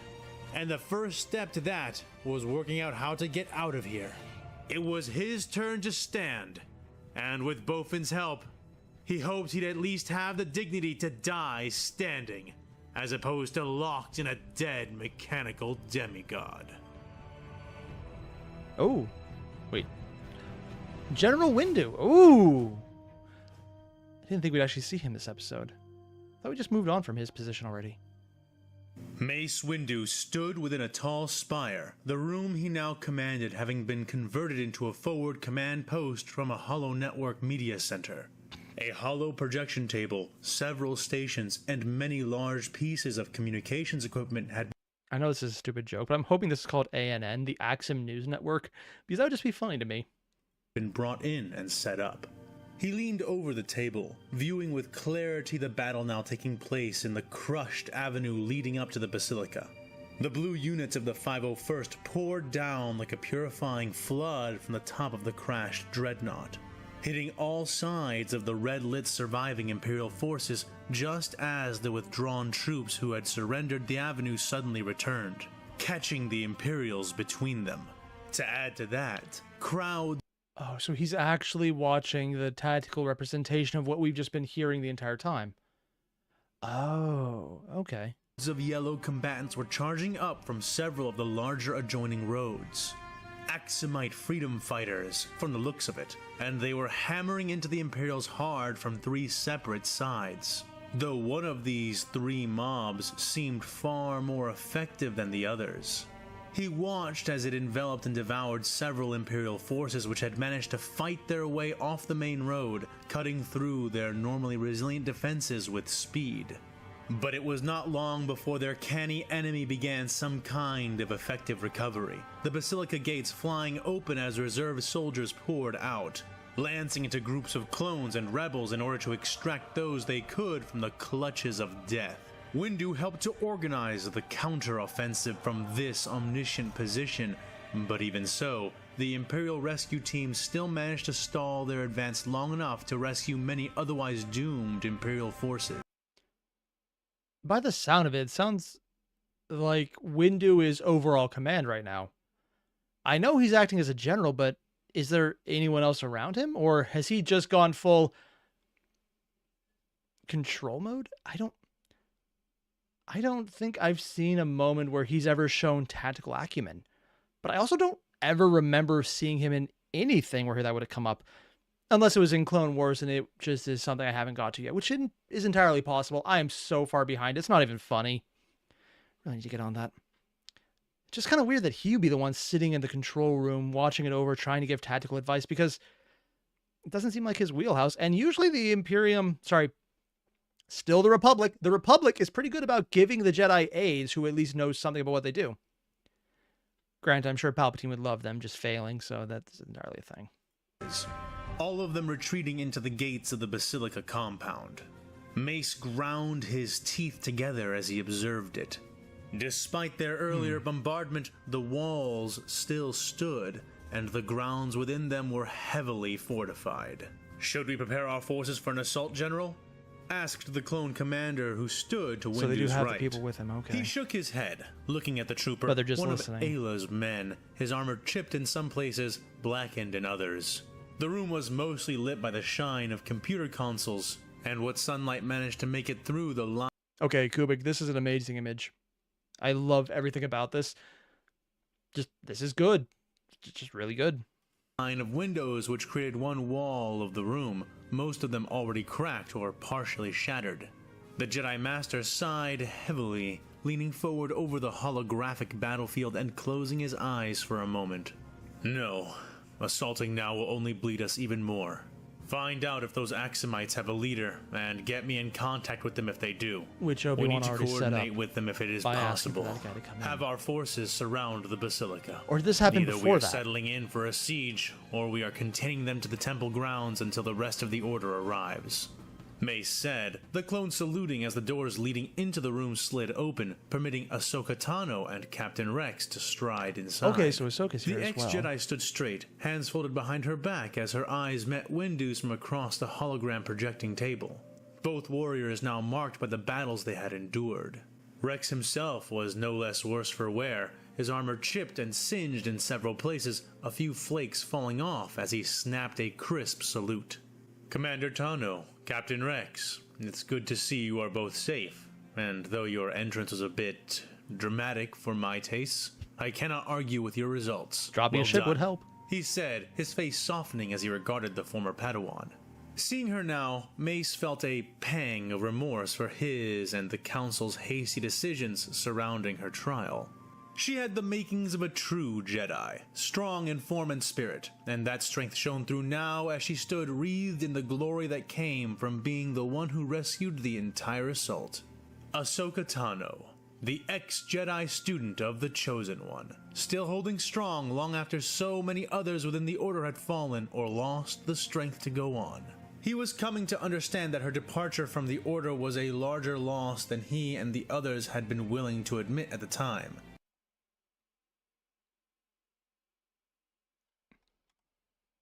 The Order was a larger loss than he and the others had been willing to admit at the time. Nope, I did hear that correctly. That was Mace Windu saying he was wrong. That happened. Goddamn. And one he hoped would prove ultimately temporary. Same to you, Master Windu. I was afraid that seeing you here would mean that we had lost the shipboard contest. But it looks like most of the Order is still standing. They got She lucky said, on that one. gesturing to the Jedi around them, many of whom were helping to coordinate the clones as they enveloped the Basilica. We disabled their vessel, for the most part. That looks so Doing any weird. more would have demanded a higher price than I was willing to pay. Besides, we may have come back with an even larger prize in the destruction of one ship.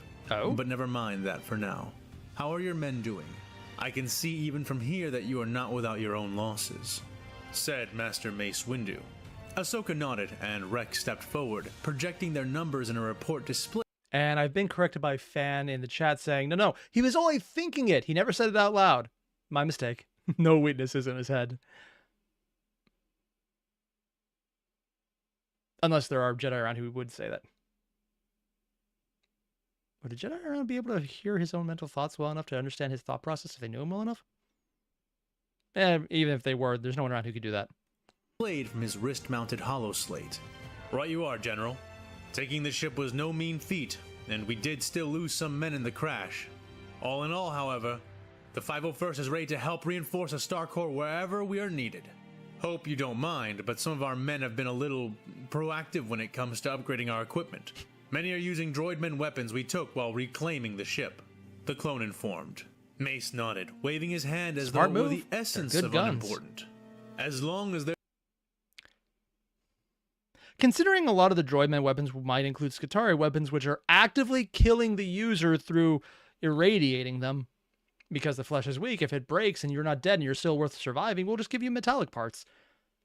I wonder if the Star Wars galaxy is in any way able to deal with radiation. You know, it's the kind of thing I'm pretty sure they would, but I don't actually know. Huh.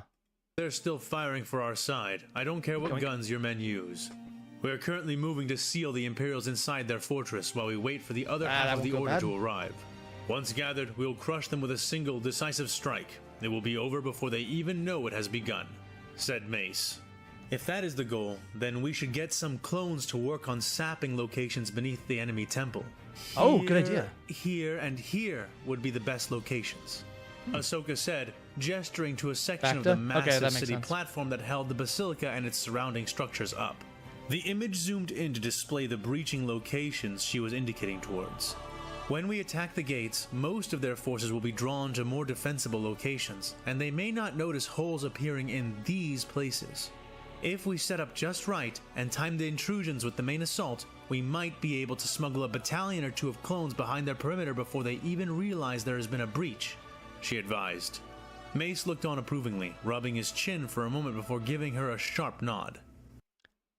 I want to say this is the kind of thing Weiler would encourage because it gives him extra grounds to say, all was lost, it needed to happen, and look what horrible things they did. I don't know why that's my impression of Weiler. I'm assuming it's wrong, and also I know it's wrong, but it just sounds weird. But Weiler is a little indisposed right now with said demon going loose, so he wouldn't be in a position to actively undermine his own side more than he already would in general. Like putting that specific commissar in charge. Oh. Well, now. Oh, and Fan said Bacta helps a lot, but anti-radiation medication is super common and easy to make in Star Wars. The anthologies talk about, oh, okay. I never read the anthologies, or if I did, it's been so many years I completely forgot about them. So that makes more sense then. Huh. That is good thinking, Commander. I'll get some clones on it as soon as I can. I assume some of your men would be up to it? Mace asked, and Ahsoka nodded, though her face scrunched with thought for a moment. We may want to recruit some of those civilian militias then, the young warrior added, zooming the display out and then pointing down into the holographic map at the yellow-colored forces. We may not otherwise have enough men to do it all. I agree my forces should set up the breaching locations, but if they do, there may not be enough of the 501st to completely seal in the enemy. However, if we can co-opt some of these rebel forces, then we should have more than enough to encircle them, she said. Did Fan really just... Rebel forces, then we should have more than enough to encircle them. It's not even that Fan is having the rebel scum. Well, he hasn't said the scum part yet, but the rebel line is dropped in there. But it's ostensibly the currently Republic side talking about the rebels, not the Confederacy, not the droid men, the rebels. And he's playing what sounds like the Hoth theme in the background. No, I'm not sure it's Hoth, but I know it's from the original trilogy. It's one of the themes that you would hear whenever the Empire is scouting something out, or they're scouting the Empire. It's one of those early preludes to the Empire becoming involved in a scene. She said. Windu looked and nodded, but seemed a bit confused, brows scrunching at her words. I intend to look into that. However, I am perplexed by your concern. I know your forces were mauled by the Imperials in orbit, but do you really have so few men left under your command? The Jedi Master asked, the ex-Padawan nodding her head solemnly. Yes, the Imperial droidmen did not make it easy for us. On top of that, I'm forced to hold a portion of my forces back to guard our prisoners. She explained, causing Windu to raise his eyebrows. Prisoners? He asked. She nodded again, more How many forcefully. prisoners does he have? Of course. They aren't actually droids. Both on the ship and in our counter-assault on the main road, I've ordered my troops to use their stun setting to take as many prisoners as possible. Our recent offensive has racked up a pretty large prisoner count, she said, crossing her arms lightly and sounding pleased with herself. Windu scowled softly. Because she talked to the tech priest and found out they're just as much a person. They just are heavily cybernetically advantaged. Yeah, and that's something that they probably... I was under the impression right now when they said droid men, they were just automatically thinking it was a slur. But it almost sounds like there would be Jedi Windu who actually thought they were droid in the form of just more men, maybe just had biological parts, components put into it. Huh. Oh, jeez. This just kind of works, and I love this. And sighed much more heavily, shaking his head and rubbing his face with a thickly calloused hand. Ahsoka, we cannot contribute any more of our forces to secondary objectives at this time. Every trooper is needed to... Mace began to say, secondary objectives? Ahsoka asked, speaking the words with a huff of humorless laughter, as though she could not believe what she was hearing. She's okay with not being in Yes, this worst secondary objectives. Our primary objective is the subduing of the remaining armed and active Imperial forces on Axum. If we are to break through the Basilica's defenses, we need every Jedi and every trooper ready to do their part, not guarding an expanding pool of war criminals. He said sternly, Master, Executing how are prisoners we is going to war come crime. to a reasonable understanding with these people if we do not even bother to take prisoners? I think you know the answer to that question, exactly which side he's going to fall on. Honestly, Windu would do great in the Imperium. He already has the same idea of, okay, you're on my side, or fuck you. And if it's a war crime, it only applies if it's done to me. Admittedly, I'm more surprised Palpatine didn't try and get Windu on his side if they had met sooner.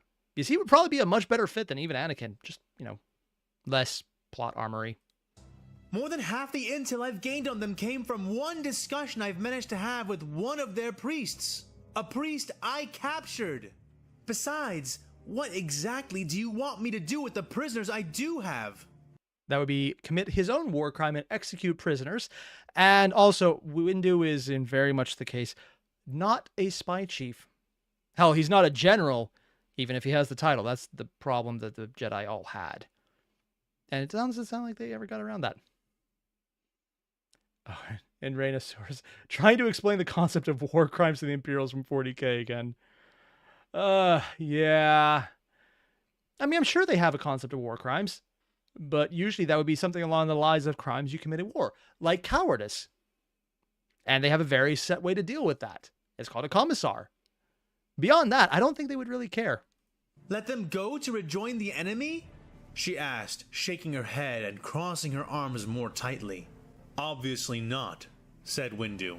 So what? He's telling you to kill them. Yeah. Defenseless prisoners?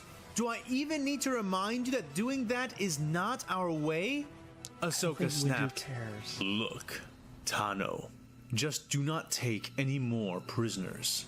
We can recover any wounded that survived the battles or any who surrendered to us, but outside of that, no more. That is an order, the Jedi Master said in a low... Oh, he just shot himself in the foot.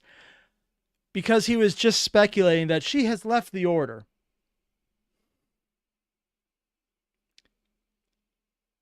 And Ahsoka Tano is well known for her respect of people in authority above her and listening to them at all means. I mean, after all, Anakin Skywalker is her Jedi mentor or master, and he's so well known to do that. Obvious sarcasm aside, Yeah, she's going to ignore him flat out because he literally has no power over her that he believes he does have. She's not part of the order. And as far as the troops following her, I think they're going to follow her more than him. Low voice, his patience grinding thin. But, Ahsoka began, "This is not a debate. You have your orders, Commander. I expect you to follow them." Also, weren't they all volunteers for this mission for something that wasn't sanctioned officially? Oh, it wasn't officially sanctioned by the order. They just all went for it volunteer-wise, yeah. Almost yelled, slamming his fist down on the table and causing the holograms to flicker. Ahsoka flinched back and then scowled angrily. Yeah. She grit her teeth and turned back towards the door with an indignant posture, walking away. "Where are you going?" Not listening to Mace you? called at her back. "To help my men in securing the Central Avenue, sir," she said over her shoulder before slamming the door button, causing it to hiss and slide open, permitting her to exit. "Come on, Rex," she snapped. The clone captain saluted to Mace Windu once more, before pursuing Ahsoka out the door, the two walking out beside a third party that was entering just as they left. This newcomer was escorted by two clones to either side, the odd alien leering at Ahsoka, who cringed away from the creature as she passed, soon out of sight. Oh, they're already here.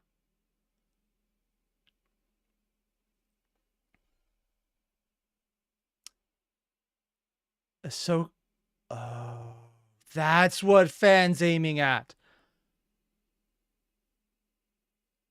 Because they have prisoners who were running from the Tyranid hive and escaped.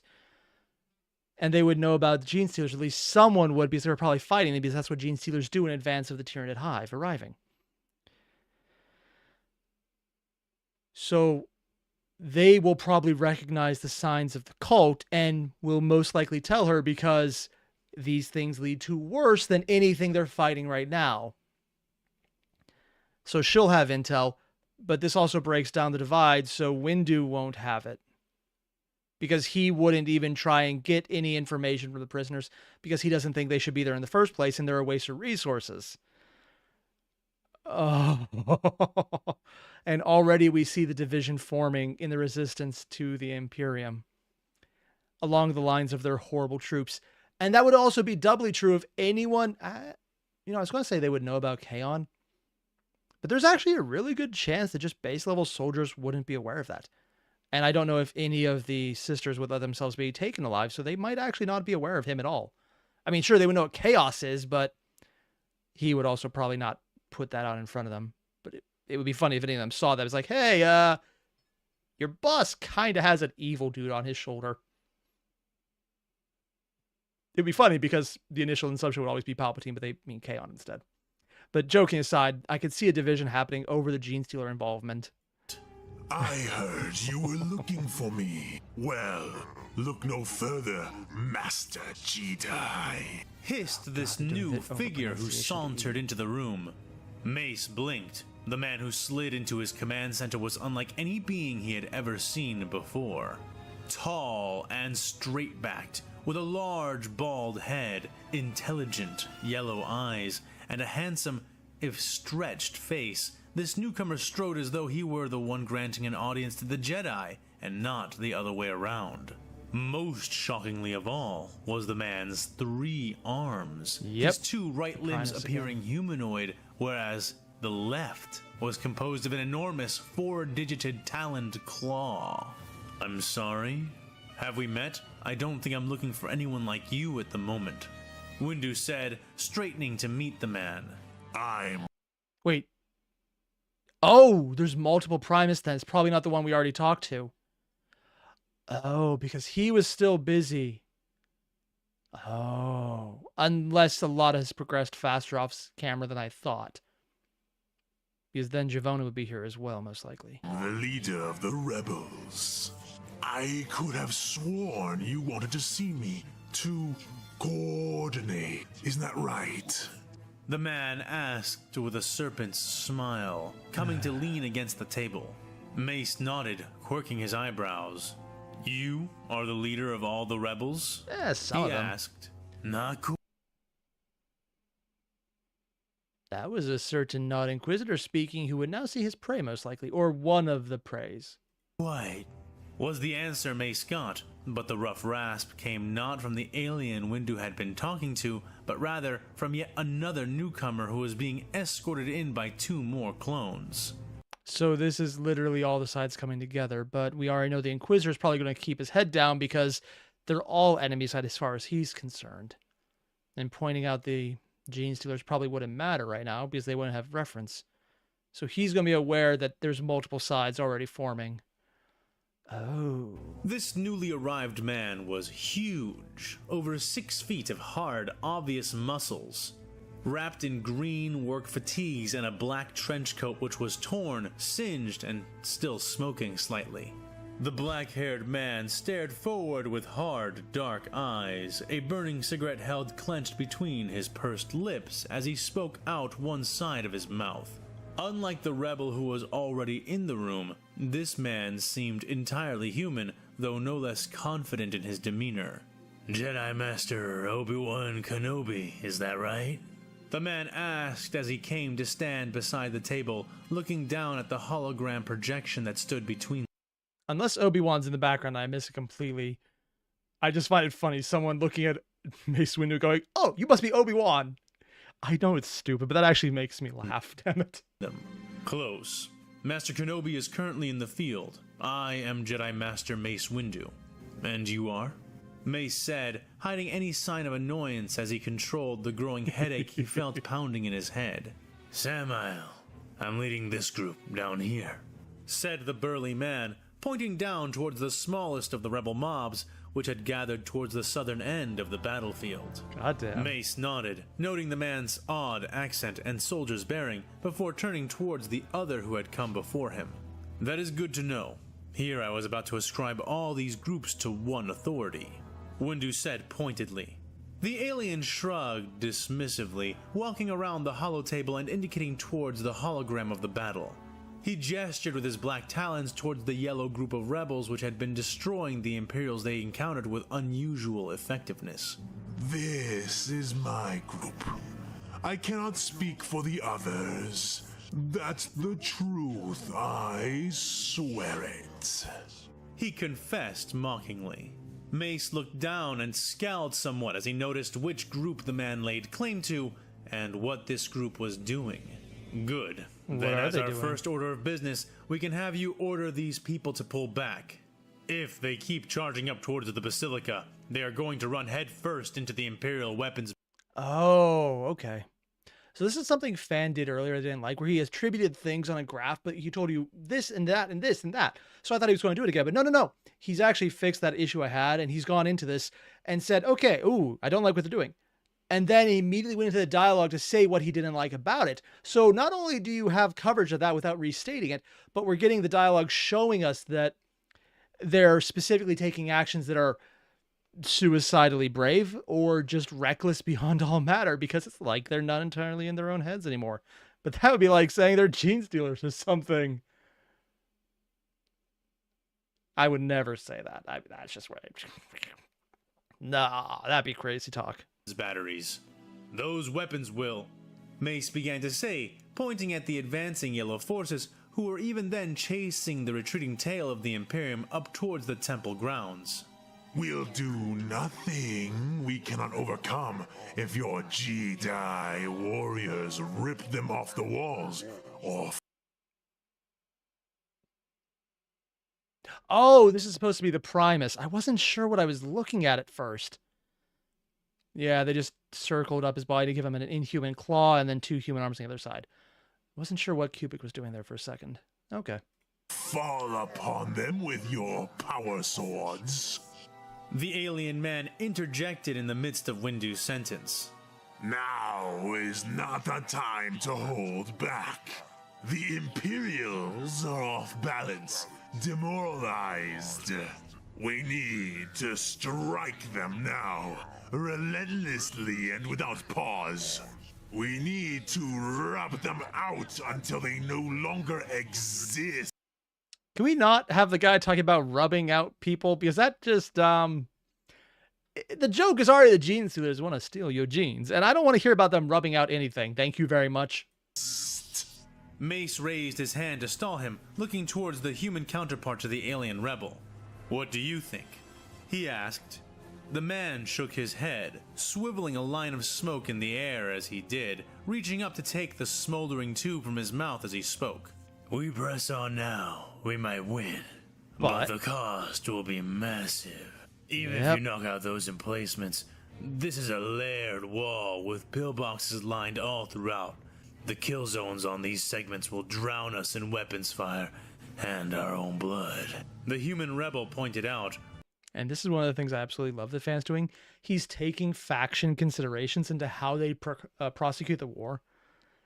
Just because we have an Imperial who's got more tactical minding going on, saying here, here, and here are the bad places. We could probably win on sheer body count, but also waste of resources. And I mean, sure, if it was a army commander from the Imperium side, that would be a perfectly logical explanation. Yeah, let's go with that one. But then you have the Gene Stealer side, and he's very much doing swarm tactics that you would expect from the Tyranids, because they were basically on the verge of being reclaimed by them prior to everything happening. This is just hilarious to me because you could actually see the divide in mentalities on that. It's a small thing, but it does show not only that, but how one of them cares about the trooper surviving, or at least is putting it up there because they're being accurate in their assessment. And the other one is, they die, but we win, and that's all that matters. Also a perfectly Imperium side, but it makes him seem much more threatening between that and his, admittedly, the vocal performance being creepy as fuck. It's a technical term, I realize, but yeah, I stand by it. Awkwardly waving at the holotable until it caught his movements and zoomed out, displaying the entire starburst-shaped structure of the walls. Mace nodded and turned to the alien leader, gesturing towards the holographically highlighted defensive measures which dotted the entirety of the spiked configuration. Attacking now will only mean bleeding ourselves on their defenses. I have around 2,000 more Jedi Knights en route. They will be here in as little as 6 hours. I intend to wait for them before making any offensive moves against that fortress. Mace explained, firm but calm. The human adopted a thinking posture, but nodded his head somewhat while the three-armed man hissed in obvious displeasure. Sounds like a sound. Samel started to agree. I will not give them rest. Their death is within our grasp. Yes, we shall all bleed, but our blood will drown them. Don't you see? The odd alien insisted. Listen, Mr. Mace began to say. Joseph. He snapped out. Oh, in and that was the response. leader she mentioned the name of. Joseph. Okay. If you choose to attack them now, you will attack them alone, and you will not succeed. Calm down and give your people time to rest and regroup. When they attack again, they will do so with the Republic's full support. But that time is not I don't think that would now. matter to him. Windu explained calmly. Foolish! I've already ordered my broodkin to assault the walls. Cutting them back now will only mean taking fire as we retreat. In other words, you start an attack without actually consulting with allies you may or may not have had. And you're covering it over by being angry at the people for not listening to you. But also because you're used to being a Primus, so your word is more or less law. Short of anyone from higher up in the Tyranid genetic chain? I'm assuming it's a genetic chain. I'm not actually sure what they would call it within the gene series. I just don't really pay attention to them that much. The alien man contested. Still less losses than you'll take if you commit. The human. And considering he's probably who I think he is, and he's probably realizing who it is, he's probably just looking at himself going, I don't have to do anything, and they're just going to kill themselves. Nice. Yeah, there's probably a bit of smugness in there, just because it's a problem taking care of itself due to its own stupidity, and I like that. Except the fact that they're there is probably alerting him to the entire, well, shit going on. Oh, Vidsora, the hierarchy, basically the levels of people in command of the Gene Stealers. I'm not sure what the actual term would be, but I know it starts with the Patriarch, who is the founding member of the cult, usually. And then it would go down, I think, through Primuses and Maguses. Although I think those can change and who has more power in a situation. And when you get lower down, you're more or less just listening to the people ahead of you, almost mindless sometimes. Sometimes not mindless, but also somehow being very mindful and agreeing with your orders, but also not thinking critically about why you're suddenly okay with doing something practically suicidal.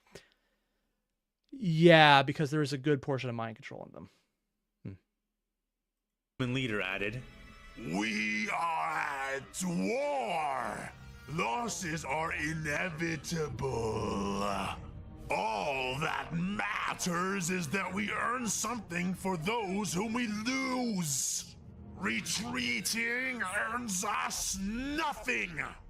Jolsop snapped back. Losing everything to win a battle is foolish if we intend to win the war. Windu interjected. Let us not be wasteful with the lives under our command. Wait, he said, suddenly pausing, eyes darting as a subtle sense brushed across his mind. Winning this battle could well start the winning of this war. Jolsop began. I know it's just because he cut the word off early, but the fact that I'm saying the wog, even just for a second there, Jolsop went full on orc, and it just amuses me. I think that's just more how fan read it than anything else. No, actually, there was an intentional cutoff there. I'm assuming someone's about to kill him, either Windu or Samel. I'm not sure which one. To say, cut off a moment later by a frantic wave of Windu's hand. The Jedi Master craned his head as if trying to listen, and several of the other Jedi stopped working as well, suddenly paused and silent as they looked about. A few moments passed before, suddenly, Windu's eyes snapped wide open, his hands extending out to cast a sudden expansion of the Force between all the men present around the table, throwing himself and the two others away.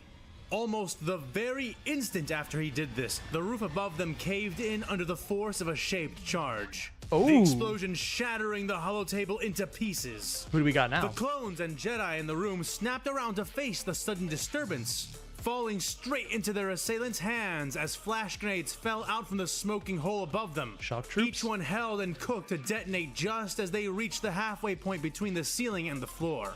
The bright flashes blinded the unprepared inhabitants of the command center as men and more grenades came down. The round weaponized canisters hit the ground alongside the boots of the men who had dropped them, spewing disorienting smoke into the air as the blinded Jedi and clones tried to blink vision back into their eyes. Meanwhile, all around them, more ceiling charges exploded, all following a similar pattern, dropping smoke grenades from the newly created holes before following them up rapidly with the visored soldiers of the Tempestus Scions. Their aided sight cut through the smoke they deployed into, and their advanced training and lethal armaments did the rest, firing through the haze and cutting down most of the Jedi and clone troopers in the room. Oh, shit. They took down most of the Jedi just... I mean, it is a sneak attack, and if there's one thing the movie this is replacing with show, sneak attack on the Jedi is very effective, especially by people with guns. Yes. The one weakness of the Jedi, being shot. Joking aside, it actually makes sense considering most of them would have died to being shot soon, if not actually at this time period. None but the very best survived the initial attack, and nearly all were forced to dive behind whatever cover they could manage to find for themselves. Mace Windu, however, sought no such protection. He didn't even draw his blade, diving straight into the attacking Scions with his bare, force-wreathed fists. Damn. Mace was a master among masters, and had already had clone medics remove the most troublesome of his new metallic welts, blocking out what pain remained as he pumped his fist into them.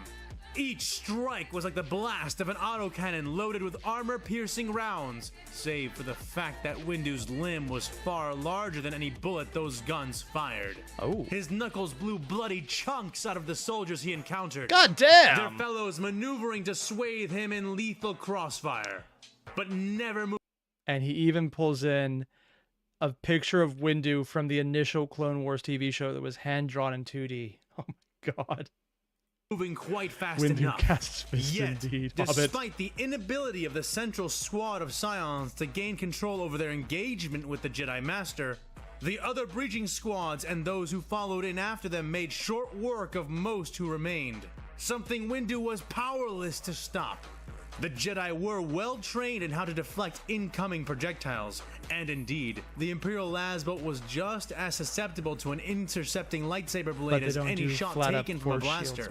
And yet they moved much faster, throttling through the air at the speed of lethal light, as opposed to the much slower pace the bolts lobbed at Jedi from blasters moved at, requiring highly honed reflexes and precognitive mastery from those who sought to block any volley coming from even a single source. And each Jedi and clone found themselves not randomly targeted and shot, but rather the victims of systematic cross and focus fire. So it's not blocking the effects able, were it's nearly all decisive, with all the clones and most of the Jedi dying in the room within moments, with only a few significant holdouts. No, I was about to get scared that Ahsoka had lost Rex, but they mentioned they stormed off earlier because he was basically overreaching, and let's go with that one. Yeah, showing that he's not much of a Jedi, but more of a person who uses the Force that happens to be not a Sith. The human rebel leader, inadvertently Samel, saved Rex, rolled behind cover and barely managed to evade the sprays of lethal death coming from the few stormtroopers who had homed in on him, while the alien rebel proved far more proactive. Jolsop bounded off the floor in an instant recovery after he was repulsed from the center of the room, his movements smooth and predatory like a Nexu unleashed in the middle of the fight. Where Mace used the Force to enact his impossible physical feats, Jolsop relied on pure foreign physicality. Damn. Alien muscles pulsated, carapaced flesh swelling and contracting as he ran through the smoke, his inhuman senses making up for any mundane eyesight the obstructions denied him. With the precision and speed of a striking hawk, the gene-thieving alien plunged its clawed hand through the armor. Fan, this is one of those things I'm just going to be a bitch about. Calling him a gene-thieving alien. Yeah, we know what he is as the audience, but you're writing this entire thing from Windu's perspective, and he would have no idea about that right now. But this is going back into how you write things and shifting perspectives, so I understand why you did it. It's not wrong. And I've said this in multiple various videos, switching perspective characters mid-scene, I don't like it. I really don't. It's my biggest problem with The Godfather. They do that so much. There are some scenes where you have to reread them multiple times to figure out who the hell just made an observation. Because it can change per paragraph and sometimes faster. Yeah. Armored chest of the nearest Scion, ripping through the gun the soldier raised to shield himself as though it were but paper. His gore-laden talons exited in a torrent of red, ripping free the Imperial's still beating heart and throwing it into the face of the next, blinding the Scion just as he lined up shots on the rebel leader. Together with the Jedi Master and the few other survivors of the command post, Jolsop began to swiftly return to the Scions the death they had been so eagerly dealing. And in moments, more clones and Jedi were shoving into the room, weapons out and looking for targets. The Scions and their Tempestor Prime were being boxed in, the Imperials backing away towards the wide windows which formed one wall of the room, firing in desperate sprays of strobing lasbolts as they tried to stop the two foes who were tearing through their lines like tinfoil. Moving swiftly, they put their backs to the glass and then, surprisingly, threw themselves out. Glass shattered, fragments reflecting the sun as they toppled from the side of the endlessly tall spire. Mace and several Jedi and troopers running to the jagged windowsills to see with their own eyes what the Imperial commandos would do. Their heads were forced back into the building. A few clones and one Jedi not withdrawing fast enough, craniums and faces bursting apart in volleys of light. The imps had fallen only a short distance into the waiting, open side doors of 4 impossibly parked Torox Primes. Oh yeah, because they could go up the sides. Adhering magnetically to the side of the building. It was from their turret guns that the lethal covering fire came. Also, this might be a weird thing to ask at this point, but I thought the Axum buildings were all glass. Unless I'm mistaken, I'm probably mistaken because there's probably metal they're getting on. Although it'd be funny if it was magnetic in the same way that a las gun is Sometimes a pistol, sometimes gun, sometimes a bullet, sometimes a physical shell, sometimes it's a laser, sometimes it's plasma. There's entire videos about how a lasgun is multiple different things to multiple different people. So funny if they did the same thing with think he was magnetic, because it's not, but we're going to call it because it is. Just things like that are funny to me. The wall-crawling vehicles remaining for only as long as it took to secure their passengers before driving off at a furious speed across the side of the building. Clones protruded out to fire at their backs, and other Jedi began to scatter to give chase through the spire. Also, I just want to point out something I find funny about this, because I don't have anything wrong with fan using this, but this is one of those ways where if you actually think about the physics involved, one, you realize it's very much fantasy. Two, anything strong enough magnet-wise to hold the Taurox on the side of the building would apply to anything magnetic.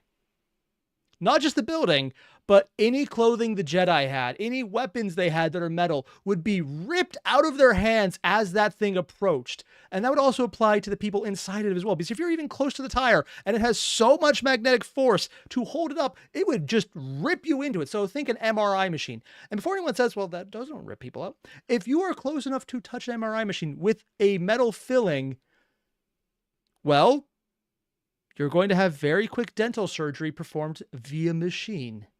Because it will rip it out. How close and how powerful can depend on how close you get into how powerful the machine is, because that does vary. But that is a thing that happens with really powerful magnets. They pull. So I just love this kind of thing, that it's all hand-waved, it's all magic.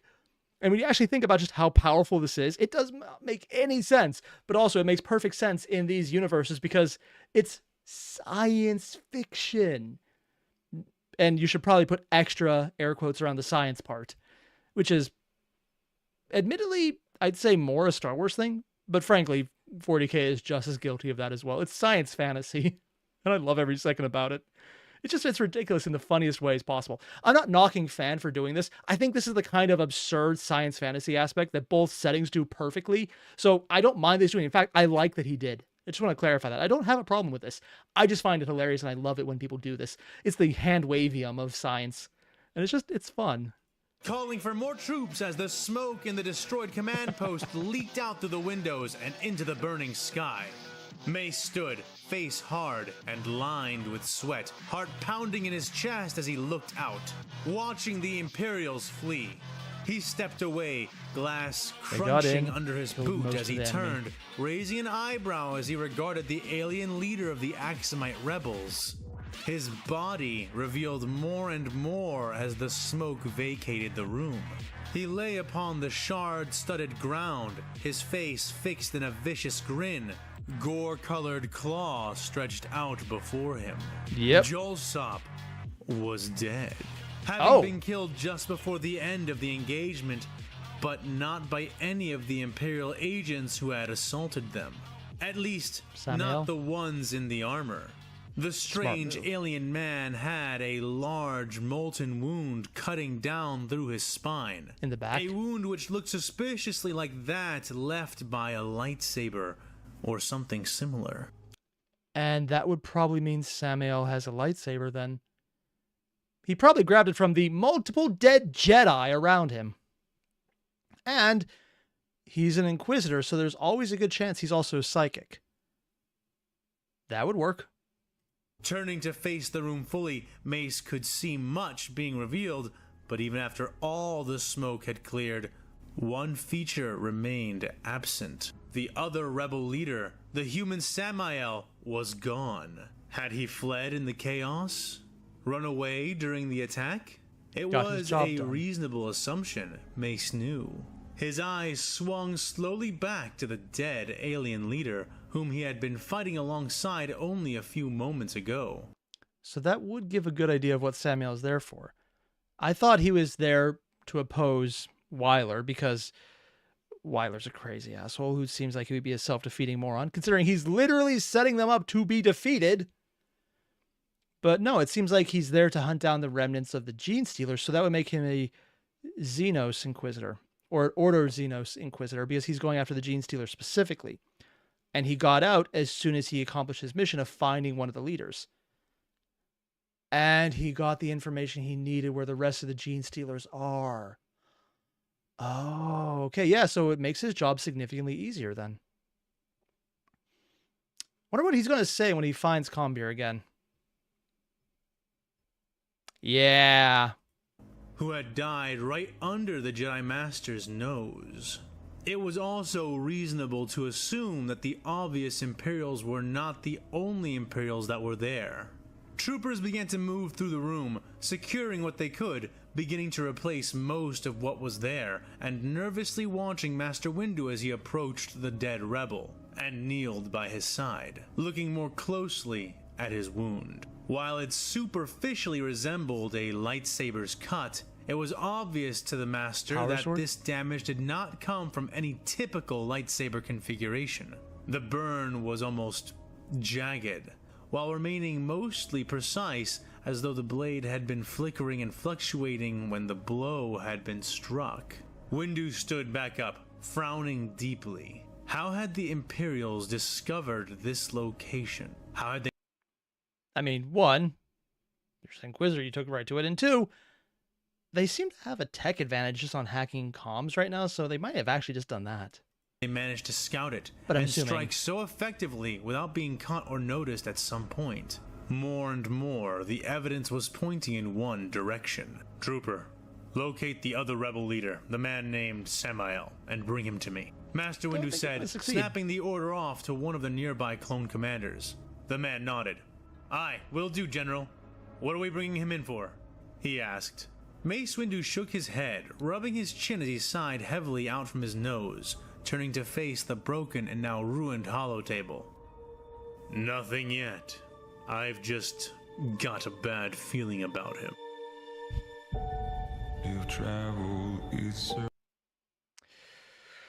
Oh, is there an aftertalk after this? Nah, it's just the credits. Ah. Damn.